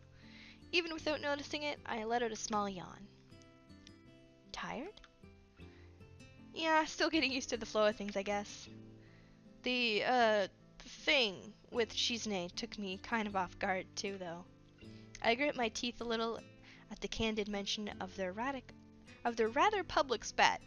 That said, I want to sort out what in the world was behind it. About that. I'm sorry for being so public. Shizune and I go back some ways. Her voice seems slightly irritated as she remembers Shizune, obviously unwilling to discuss it any further. I glanced to Hanako for her views on this, but her expression is unsurprisingly evasive and difficult to read. Either way, I apologize to her for something, even if my curiosity goes unanswered. I'll be glad once the festival's over in any case. The change of topic's welcome, clearing the thickening air quickly. I can imagine. My old school's festivals were a lot more low-key than this. Yamaku stresses the idea of school community, so the staff likes to make our festivals in such special occasions. And yet the students are the ones who do all the work. What an unfair world. Lily and Hanako both chuckle in agreement, savoring the fact that none of the staff are around to hear our grumbling. I suppose coming from a strict all-girls school helped me a bit with Yamaku. Compared to there, Yamaku is much more relaxed.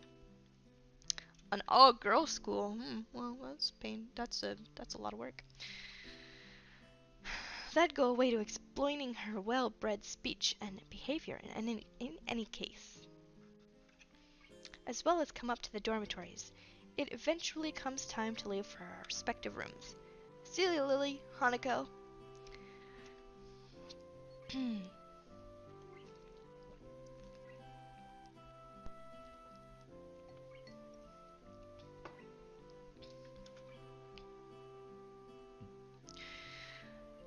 The two both give polite nods before setting off into the women's dorms, just next to the guys.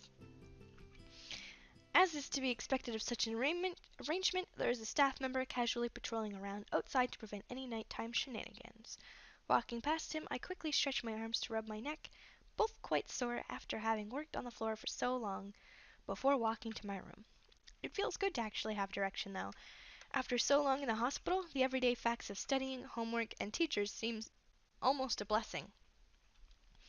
I guess if things continue like this, my time at Yamaku might turn out okay. I'm feeling tired, so I set my alarm clock to wake me up as late as I can afford while still making it to the first class. The nurse's voice is almost nagging in the back of my head about morning jogs. I make the resolution to make it up for it by going for a walk after school tomorrow. Emmy won't care either way, I bet. I wake up and take a hot shower.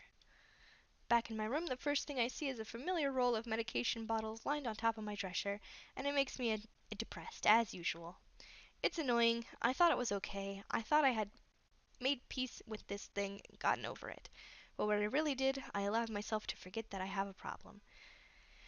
Being here really reminds me of the reality, and trying to fight against it just hurts. Reflecting on it is only going to do so much. I've done this before, for months. It seems like it's time to get over it. If I allow myself to forget that my life is definitely not going to be as long as those of others, I won't get anywhere. My life may be different from others, but it is a life in progress. That's how I'll rationalize it. I down the handful of pills, trying to push the sudden dreary feeling out of my head. Then I prepare to head out to class as early as usual.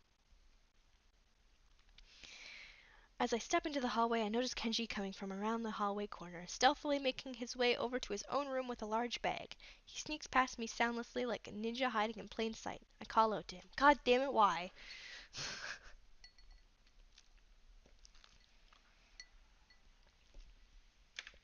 Hey! He jumps at the sound of my voice. Oh, hey man, I didn't notice you there. I'm really tired. I think it's more like he didn't see me, but that's not the issue. Where have you been this early? Shopping? No, I wasn't shopping. Sometimes I just have to visit a math teacher. Yeah, I figured it would be a good idea to find out when the next exam is, since he tells you in advance if you want. So then what's in the bag? It's in the box. What's in the box? I thought I'd go shopping while I was outside. I need supplies to continue the fight against the vast feminist conspiracy. Okay. I thought you didn't go outside. I wear a hat now. I decide not to point out that he is not wearing a hat. An awkward silence settles between us. Then Kenji breaks it by pushing the door open slowly, releasing a creaking sound into the air that only makes the moment seem more awkward. He sets the bag down inside his room and then closes the door. I'm surprised you went out of your way to find out a test date. Trying to take advantage of the opportunity to study is pretty diligent. I never study. Oh. I just wanted to know when the next test day was. I'm still gonna take it, duh. I just need to know that day so I can't afford to skip class. He usually sends out updates on that crap by phone, so I had to step out and check up on it.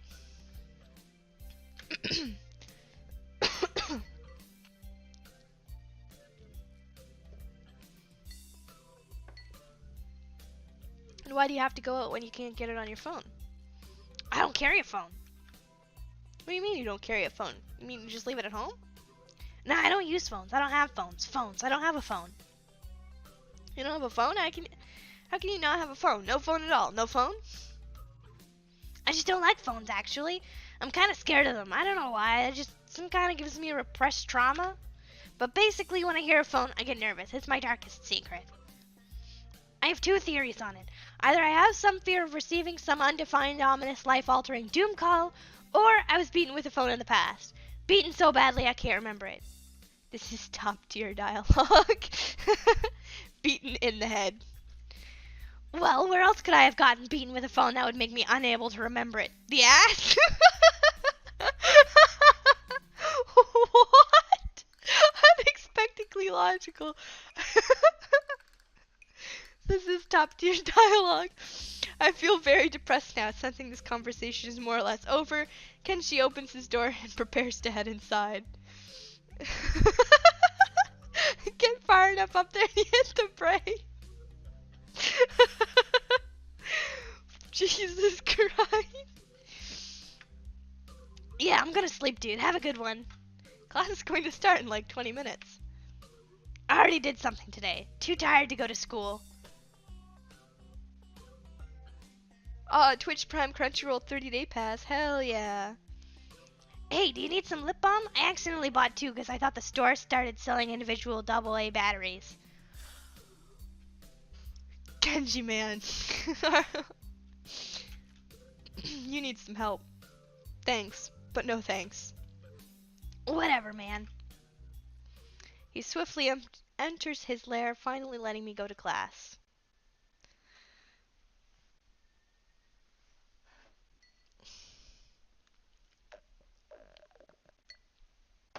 Turning down free lip balm, yeah. Alright, I need to fill my water again, so I will be right back.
Okay, we shall continue.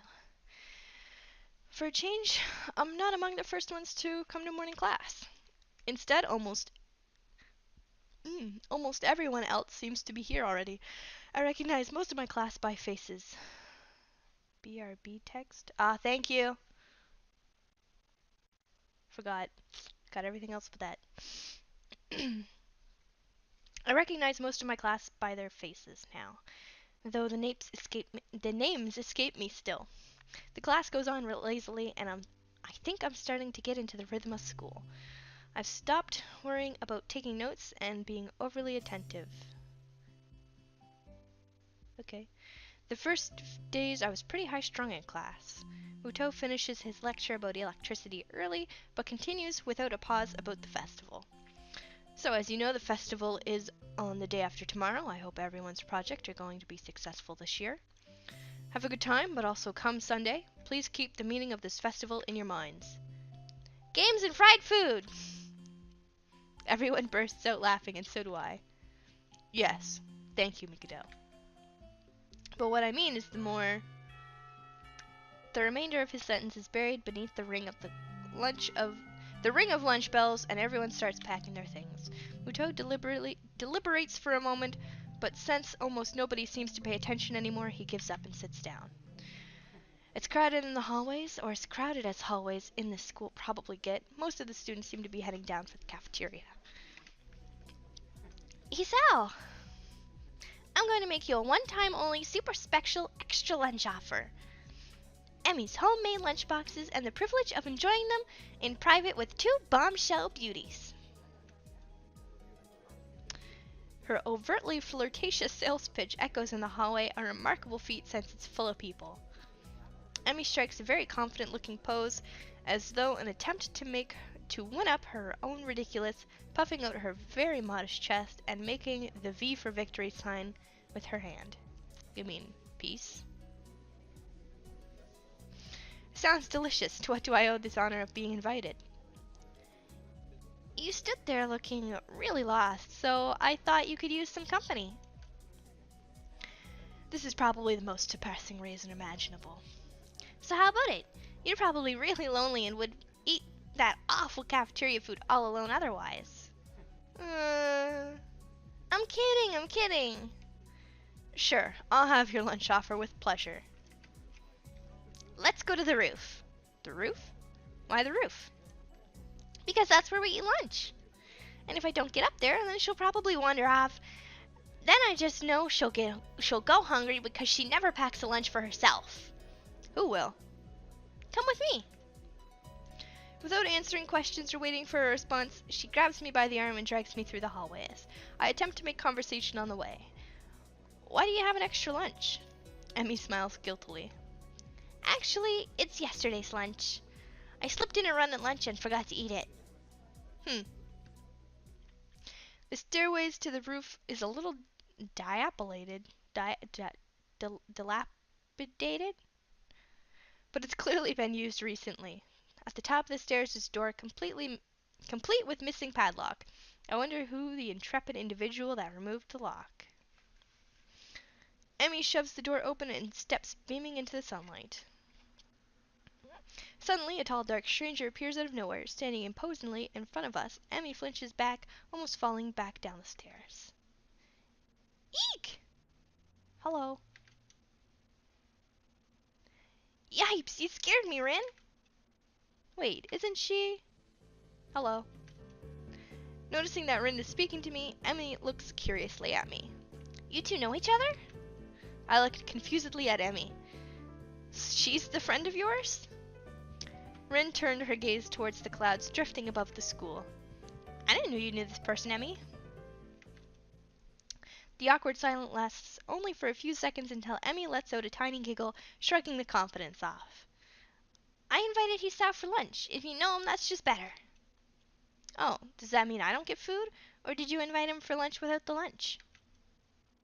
Neither. I have food for 3. Nice thinking. They walk out to the end of the roof while I stay at the clock tower for a while, taking in the atmosphere, not talking to the atmosphere.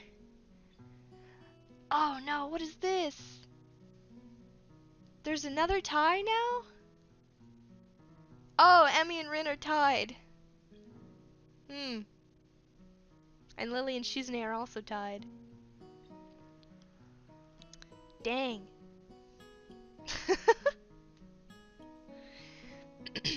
There's nobody else but us here. I guess the roof is not as popular as in other schools.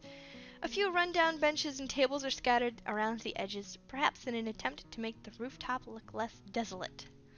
The small pebbles covering the roof rattle beneath our feet. I peek through the chain-link fence to take a look at the school grounds and beyond. Students are strolling in pairs and groups around the quadrangle? And at the cafeteria. A few delivery trucks are driving past the school towards the convenience store nearby. Somewhere a watchdog barks at a passerby. Somehow when I look towards the town center, the small town feel strikes me very strongly, almost palpably. The hectic lifestyle of big metropolises seems so far away and foreign here. Nobody has to run to catch a bus like their life depended on it, or get their senses overloaded by the neon lights and traffic jams. I feel surprisingly optimistic about this new life of mine, looking at my new hometown, even if it's going to be mine for only one short year. Oh, so I guess he's in his last year of school? Okay. Finding out my illness and having to move away from home came so suddenly, I haven't had time to think about how I feel about it. When I step out of the shadow of the clock tower to the open, I feel the warmth touching my back. The sun shines from a perfectly clear cerulean sky. A cool breeze sweeping over the rooftop makes me shiver, but only briefly. The wind carries the scent of the trees and flowers, not smog and car exhaust like it used to just a few weeks ago. Emmy settles on a bench with Rin in tow and produces one big and two small lunchboxes from her bag. Come on, Hisao, what are you waiting for? She's beckoning me to join them, making room on the already small bench. I seat myself in the corner of the bench to take as little space as possible. It's pretty cramped, but somehow all three of us fit on it. Impressive view. Emmy surprises a giggle and places the lunchbox in front of Rin and hands the other lunchbox to me. Here you go, lunch as promised. Homemade, no less. I'm impressed. Wow, this looks really good. Thanks, I make 'em myself when I can. Conversation dies off as I set about the business of feeding myself. Taking a few bites, I glance up and notice Rin deftly opening the lunchbox and popping a fork full of food into her mouth using only her feet. Even though I've seen it before, I can't help but be impressed at her dexterity. It's also a reminder of the sort of place I'm in right now. Will I ever get used to sights such as this? I can't decide if getting used to such a thing would be a good thing or a bad thing either. Does getting used to this place mean that I'm giving up on being a normal person? Or does it just mean that I'm becoming more understanding about those around me? I'm distracted from my thoughts by the sight of Emmy tearing into her lunch as if it had insulted her ancestors. You seem pretty hungry. Emmy looks up, mouth half full, and swallows before nodding. My morning run always works up an appetite. Which is great, because then I burn through lunch pretty quickly. Helps me keep my girlish figure. Alright. What would happen if you lose it? Would you become a man? I nearly choke on my lunch, trying not to laugh. It's a figure of speech. Does your figure have to run in the mornings too? Haha. Hey, do you always talk like this? I can't do two voices at once, so I'm just gonna do Emmy's. Talk like what? I think that answers my question. Never mind. So, I struggle to think of small talk and settle on the obvious question. How'd you two meet? Rin seems content to let Emmy answer this question. Someone in the housing department thought that we'd complement each other well, so we were assigned rooms next to one another. Complement each other? Like shoes and a suit. Huh? Emmy giggles at my confusion. Put us together and we've got all our limbs. Get it? Oh. So I started helping Rin get ready in the mornings, and that was that. I mean, you can't help someone get dressed every morning and not get along. I see. Rin chooses this moment to interject. I have trouble with shirts. Right, that seems fairly obvious. Really? Kind of? This isn't helping, but at least Emmy seems to find the whole thing funny. That, combined with the fact that Rin is genuinely curious, makes me feel slightly better and yet confused. I mean, you've got no arms, so putting on a shirt seems like one of those things that would be difficult. You know what? I'm just gonna stop talking now. It'll save me a lot of trouble in the long run. Rin nods in what I suspect is meant to be a sage manner. I see. The conversation dies as I turn my attention back to my lunch. It's really quite good. Emmy finishes her lunch and makes a contented noise. Ah, that was good. She busies herself with cleaning up her lunch. Rin speaks up. I'm thirsty. Oh, I almost forgot about that. Sorry. With a flourish, she reaches into her bag and removes a trio of juice boxes. She tosses me one that appears to be cranberry juice, one that runs some kind of strawberry milk, complete with the pink color scheme, and keeps an equally pink box of some kind of fruit punch for herself. Rin dexterously stabs her straw through the top of her box and begins to drink. Once again, I'm impressed by how flexible she is, but this time I keep my comment to myself. How does she bring it up to her face? She can't just, squeeze a box between two toes, right? She must use both feet or something. I don't know. It's weird. Somehow, I don't think that either Emmy or Rin are the sorts of people that think twice about the way they work around their particular disabilities. Rin especially so. Indeed, she gives off the impression of being entirely unaware that she's missing any limbs at all. Whether or not it's a conscious decision is another matter. I'm honestly not sure. So, Hisao, how do you like it up here? It's quite nice, actually. I like high places. For the view. Thanks for inviting me up here. And for the lunch, too. Emmy grins a 1,000-watt grin, replaced by my response, I suppose. No problem. Feel free to eat with us next time, too, okay? I won't make you lunch, but you can bring your own up here. No lunch service? I don't know. Emmy looks mock offended. Trying to take advantage of my good nature? The nerve! She giggles. Well, if that's your answer, I guess Rin and I will just keep eating lunch all alone. I am suddenly assaulted by the most heart-rending puppy dog eyes I've ever seen as Emmy pouts. Kidding! I was kidding! I'd love to eat lunch again up here. Good location. The company's okay too. Emmy frowns a bit of my declaration of okay, but seems happy enough that I accepted her invitation. I guess this makes us friends now. Or at least acquaintances. The lunch bell rings, signaling a return downstairs. Rin, you didn't finish your lunch again. I wasn't that hungry. If you don't eat anymore, you're gonna fade away. Rin shrugs as if this is an acceptable risk. Come on, we better get going. Oh, I'm gonna sneeze.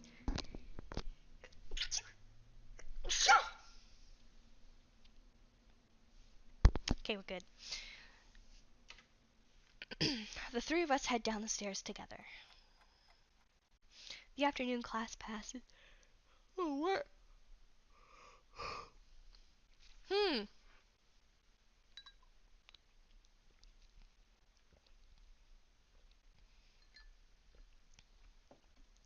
The afternoon class passes. Once again, I find myself without a plan for something to do after school, so I head to the library to return a couple of the books I'd finished reading.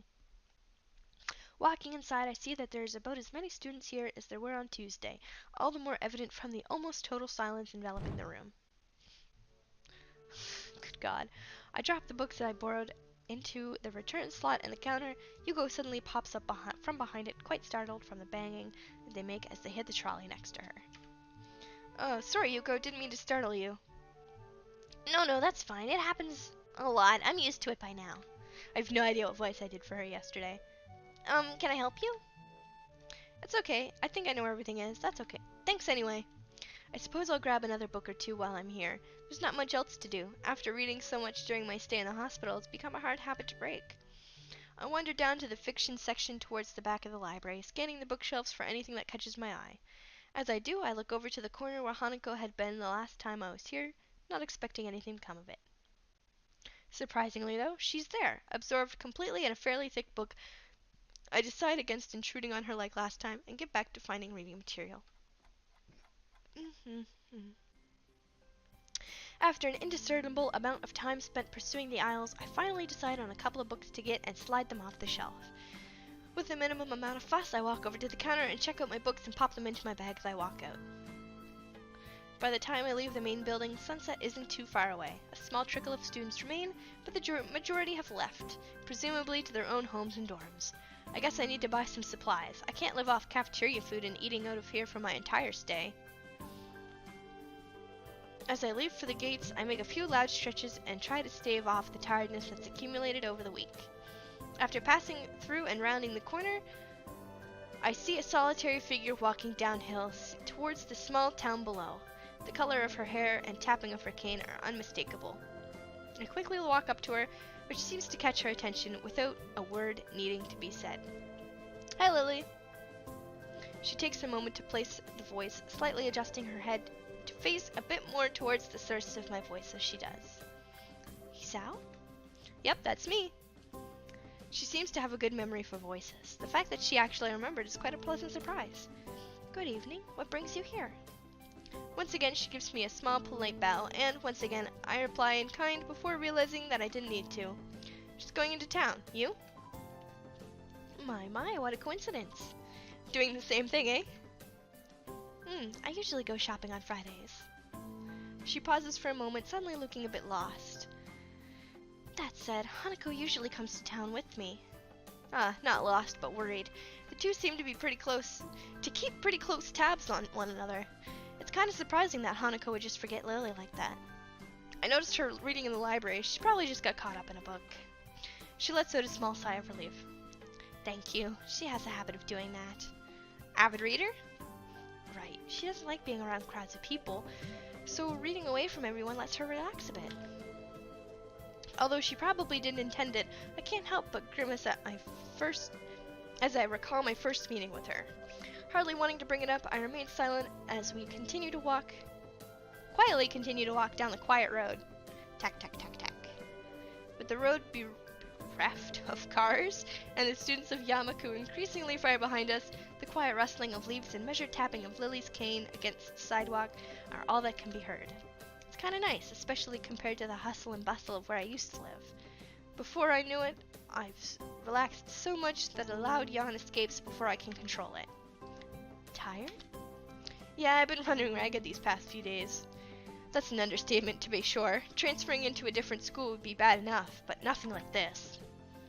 Well, hopefully everything should settle down for you. The festival's got everyone in a spin right now. You've been popped right into the middle of things. For a moment I hesitate, but given her apparent tolerance for frankness, I decide to give my full thoughts. I guess. Yamaku's kind of different though. I mean, the formalities surrounding everything, the isolation around it, not to mention the obvious difference.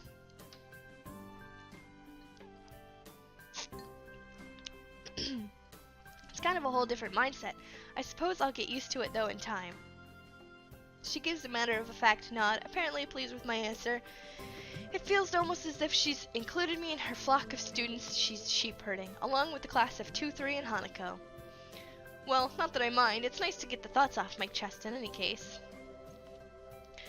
Looking on the bright side, no one could have seen it as a chance for a new beginning. You should cherish the ability to make new friends. That's optimistic. Nonetheless, it's good to have a positive attitude about things, I suppose. I guess that's a good take on it. Walking on down the road, she seems to be somewhat unsettled. Before I can ask what's on her mind, she seems to collect herself and speak up about something else. "So, where in town are you going?" That's actually a pretty good question. I'd just come in to buy food, but the layout of the town is still pretty foreign to me. I had intended to just walk around and see what I could find, but with the sunset already approaching and the nightfall not too far away, that doesn't seem very wise. I'm going to have to ask her for directions again. I was just going to get some food, but now that you mention it, I don't really know the way. Well, now, this is quite lucky. I was just about to go to the convenience store myself. Looks I'll be in your care again. Thanks. Together we walk to the store, my pace is carefully slowed down to remain beside her. Compared to my usual walking pace, hers is quite a bit slower. Not that it's without reason. After what couldn't be more than several minutes, I catch sight of our objective. This town is pretty small.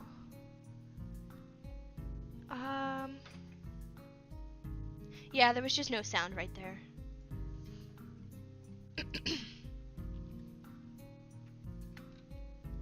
Without further ado, we make our way inside with a greeting from the counter. Mind if I tag along with you? Usually Hanukkah would help me, but seeing as she's not here, it takes a moment before I realize what she means. Considering she wouldn't be able to read any of the labels, shopping without any help would be a big pain for her. That said, I can't shake the feeling that she's had this idea since I said I was coming here. Sure, it'd be my pleasure. I grab 2 well-used red baskets from the small stack beside the entrance, handing one to Lily. She lays it on the ground, putting her school bag in, retracting her cane and sliding it through the basket's handles before picking it back up again in her right hand. Wait, if she doesn't use her cane...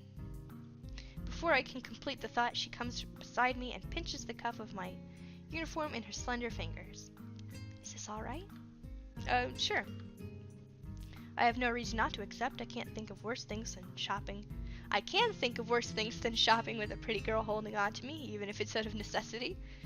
We navigate our way through the store, with not one of the occasional passing customers seeming to bat an eyelid. Considering how close Yamaku is, I guess seeing students from there must be entirely normal for the local residents. As we reach aisle, I quickly check with Lily and find out what she needs. I grab it along with what I'm going for and put our items into their respective baskets. I guess this is the same routine Hanako follows every Friday. Right. All that's left is the bread, and that should be my shopping done. Do you need anything else, Lily? No, this should be everything. Off we go then. With a quick side trip to the bakery section, we make our way to the registers. The line, thankfully, is almost non-existent. It's not long before we both paid for our food and are out the door. As Lily retrieves her cane and extends it to full length, I waste a minute looking upwards at the night sky while holding both of our bags. For a moment, I try to make the clouds with my breath, but the summer's heat doesn't seem to cooperate. Eventually, she rights herself, taking a quick stretch before taking her bag and leaving me my 2. Are you tired as well? The festival preparations have been complete chaos. Shizune breathing down my neck doesn't exactly help things either. Hey, she's only trying to keep things organized. Better now than later, right? I suppose. I'm going to enjoy relaxing in town tomorrow, that's for certain. I guess the festival preparations must be taking their toll on both of them. I walk out to the quiet street, talking between ourselves as we carry our bags of food and supplies from the store. Wait, what's that? I notice a very distinctive figure making its way towards us, silhouetted by the street lamps. For a second, I think it's another male student from my class, but as he, or I should say, she, gets closer, I quickly recognize her. Rin? What are you doing out here so late? Rin? Lily perks her head, looking like she's trying to focus on listening more keenly. It quickly comes to me that I should probably interpret the scene for her. It's Rin. Tezuka. I think that was her last name, from our school. She stiffens at the name and gives a complicated-looking expression, something like a forced fusion of composed smile and painful cringe. Ah, I understand.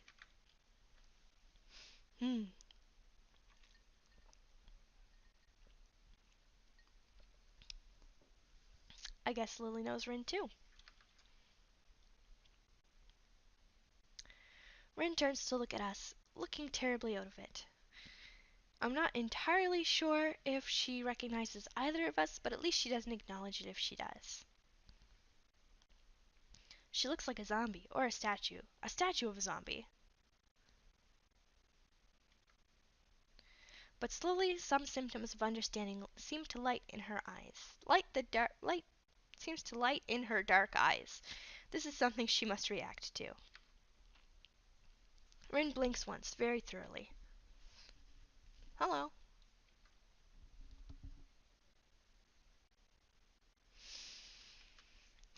There's an awkward pause, everyone waiting for someone to say something. What are you doing here this late? I was wondering about that myself too, just now. Some people asked that just before. I assumed they were wondering the same. I didn't know. They didn't know each other. They didn't know either. I asked. That's why I'm wondering. So that was pretty much it. It's a murder mystery without a murder. They were going that way. She turns facing her right in order to demonstrate the direction in the other people went as if it was important, then rotates back like a mechanical puppet in one of those overly complicated clockworks. Reading is hard suddenly.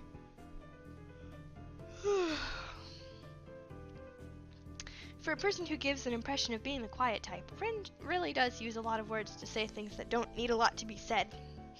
Unsure if she's finished, I say nothing. Neither does Lily, who seems equally robbed of words for the time being. I think that both of us, are in fact just scared that any response might provoke her to continue. Our stupefied lack of reaction doesn't faze Rin at all. She keeps looking at us expectantly, a calm hint of expression on her blank face. She seems to be that kind of person, always so relaxed. As if a bull elephant grade sedatives were flowing in her veins in the place of her blood. Do you have amnesia? I don't recall you having any of the sort, though. No, I don't think that's it. The other passerbys were probably just worried, though. You do look really lost, the way you're standing in the middle of the street. Oh, I see. Maybe I should have taken some other kind of pose in that case. I ponder for a while whether I should chase this angle further or give up for the sake of my own sanity. I decide on the latter. It seems that most of the time it's better to not read too deeply into what Rin is babbling about. Talking with Rin is like playing chess with a supercomputer who does seemingly completely random moves as if to mock everything you know about chess. It's like that, except with human interaction. And even if I win, it feels like losing. Damn, it's just like Kenji said, even when I win, I lose. Is this the power of girls of Yamaku? I pushed the thought aside as too dangerous to consider further. It's probably just Kenji's anti-female propaganda getting to me during the moment of muteness. Yeah, maybe taking another pose might have worked. So anyway, you have no idea what you're doing here? She frowns, looking extremely displeased by my question, its consequences, or the answer she's about to give. I do have some idea. I can't really tell what kind of an idea. That sounds like progress, at least. Lily sounds as if she spotted an opening for some kind of discernibly normal conversation. I can't say I share her optimism. Yeah, there is some. Definitely. The rest will come later. I'm sure of it. I always have reasons. The silence kills Lily's hopes all too visibly. That didn't last long. Rin's, as far as I can tell, unbiased assurances aside, what should be done? We could just leave her to her own vices, whatever those are, but it's late, and I don't think we'd be getting any thanks if Rin is found standing here in the middle of the night, which she probably will unless she manages to remember what she was doing here in the first place. As for me trying to guess what might have been going on in her mind when she decided to embark on this venture, the chances seem to be on par with winning the lottery. Several times in a row. Lily's oddly quiet too. I appreciate some support from the sidelines here, especially if she's more familiar with Rin than I am. But it can't be helped. It seems her familiarity with Rin is exactly what she's staying subdued. So, I assume you were going somewhere, not coming back to the school. Any idea where? Her eyes widen in shock as she jolts back in a somewhat artificial way, making it seem like an act rehearsed for situations like this. Are you a mind reader? Is that your disability? How unique. No, what? Why would you think that? You knew what I was doing. It was just an educated guess. We walked the same street in the other direction just before to get to the store. If you were going to school, we would have met you on the way. Oh. She looks a little disappointed. Like Kenji, Rin appears to be quick to jump to complete irrational conclusions. Maybe it's something in the water here. I have to make a mental note to stock up on soft drinks. You know, that is the second time this week someone asked me if I was a mind reader. Do I really give off that impression? Rin shrugs her shoulders, which is all the answer I get. You know, maybe you should come with us back to the school. Lily interjects as I am about to further debunk my alleged mind-reading capabilities. She sounds rather concerned, the paper-thin smile on her face badly disguising that fact. Maybe she came to the same conclusion I did. For everyone's sake, I decide to let the mind-reading topic drop, as it's entirely inane anyway. Kenji and Rin, a match made in heaven.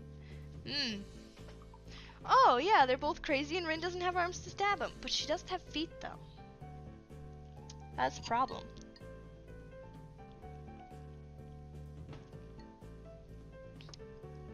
Yeah, Lily's right. If you can't remember, there's no point in staying here. Rin considers this rather simple deduction for a moment, then nods. Okay. We start towards the school again, having wasted way more time than necessary with this episode. Rin walks along the edge of the sidewalk in her arrhythmic way, looking like a mix of sleepwalker and rope dancer, while Lily keeps one hand on my shoulder, tapping at the ground with her cane. Tap, step, step, tap, tap, step, step, step.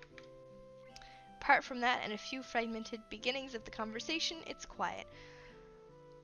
A quiet quite apart from the relaxing one in town for that.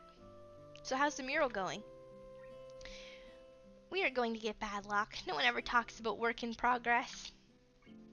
I'm sure it'll be wonderful. Bad luck. Tap, step, tap, step. She doesn't care to talk about it. Lily's politeness feels out of place for the first time. Step, step, step. The hill Yamaku rests on top of is surprisingly steep going uphill. We slow the pace, but I still feel my pulse rising and breathing getting heavier. Hello, Rena. How you doing? Almost there, I can see the gates already. More than that, though, I notice Lily's hand slightly tightens on my shoulder, interpreting it as a gesture that she wants to ask for something. I speak up. Anything wrong, Lily? I resist the urge to say aside from our traveling companion, but only just. For a moment, she seems to debate whether she should even bring it up, but goes for it anyway. Is everything alright? Alright? What do you mean? Is it raining again outside? Is that just the wind? Maybe I'm crazy. The fact that I can't interpret her incredibly vague question puts her off for a second. It's just, you seem unusually tired, I guess. Now that she brings it up, I noticed my breathing is strangely heavy. The uphill walk has really done a good job on me. Lily noticed it all too quickly. Okay. So I feel like this is where we can totally go down Lily's route or not. So if we say we're not in good condition, we'll talk to Lily more. But if we don't want to talk about it, it's more neutral, I think.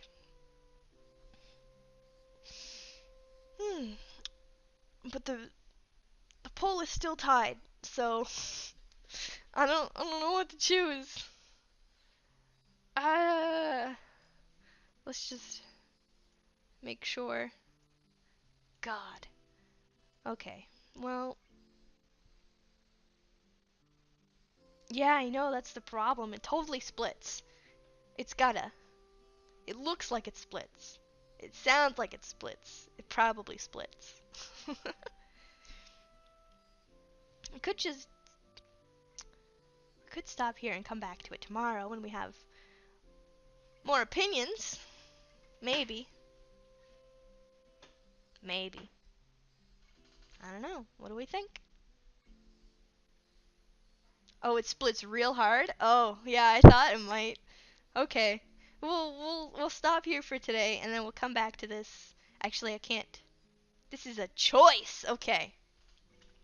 I actually have to work tomorrow during stream time, so we'll come back to this on Friday. Yeah, Friday. In case anybody... Words just left my brain. In case anybody doesn't already follow me on Twitter, there it is. You can find that stuff out for when I'm going live, like tomorrow and whatnot. Otherwise, we're gonna end this here, so we don't go too far down the wrong route or something. let's go to the main menu. There we go. Let's see who's online. Who can we raid?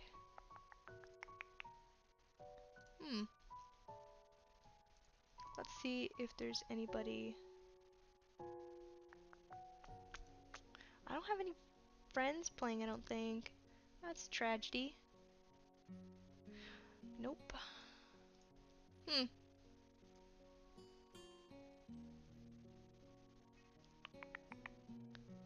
Um, yeah, I don't know any of these people. Boo!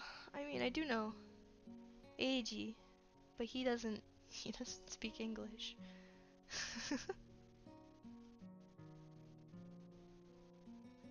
Okay, and there's nobody that plays this game, so I guess we won't raid. But thanks everybody who stuck around, and I'll see you all on Friday.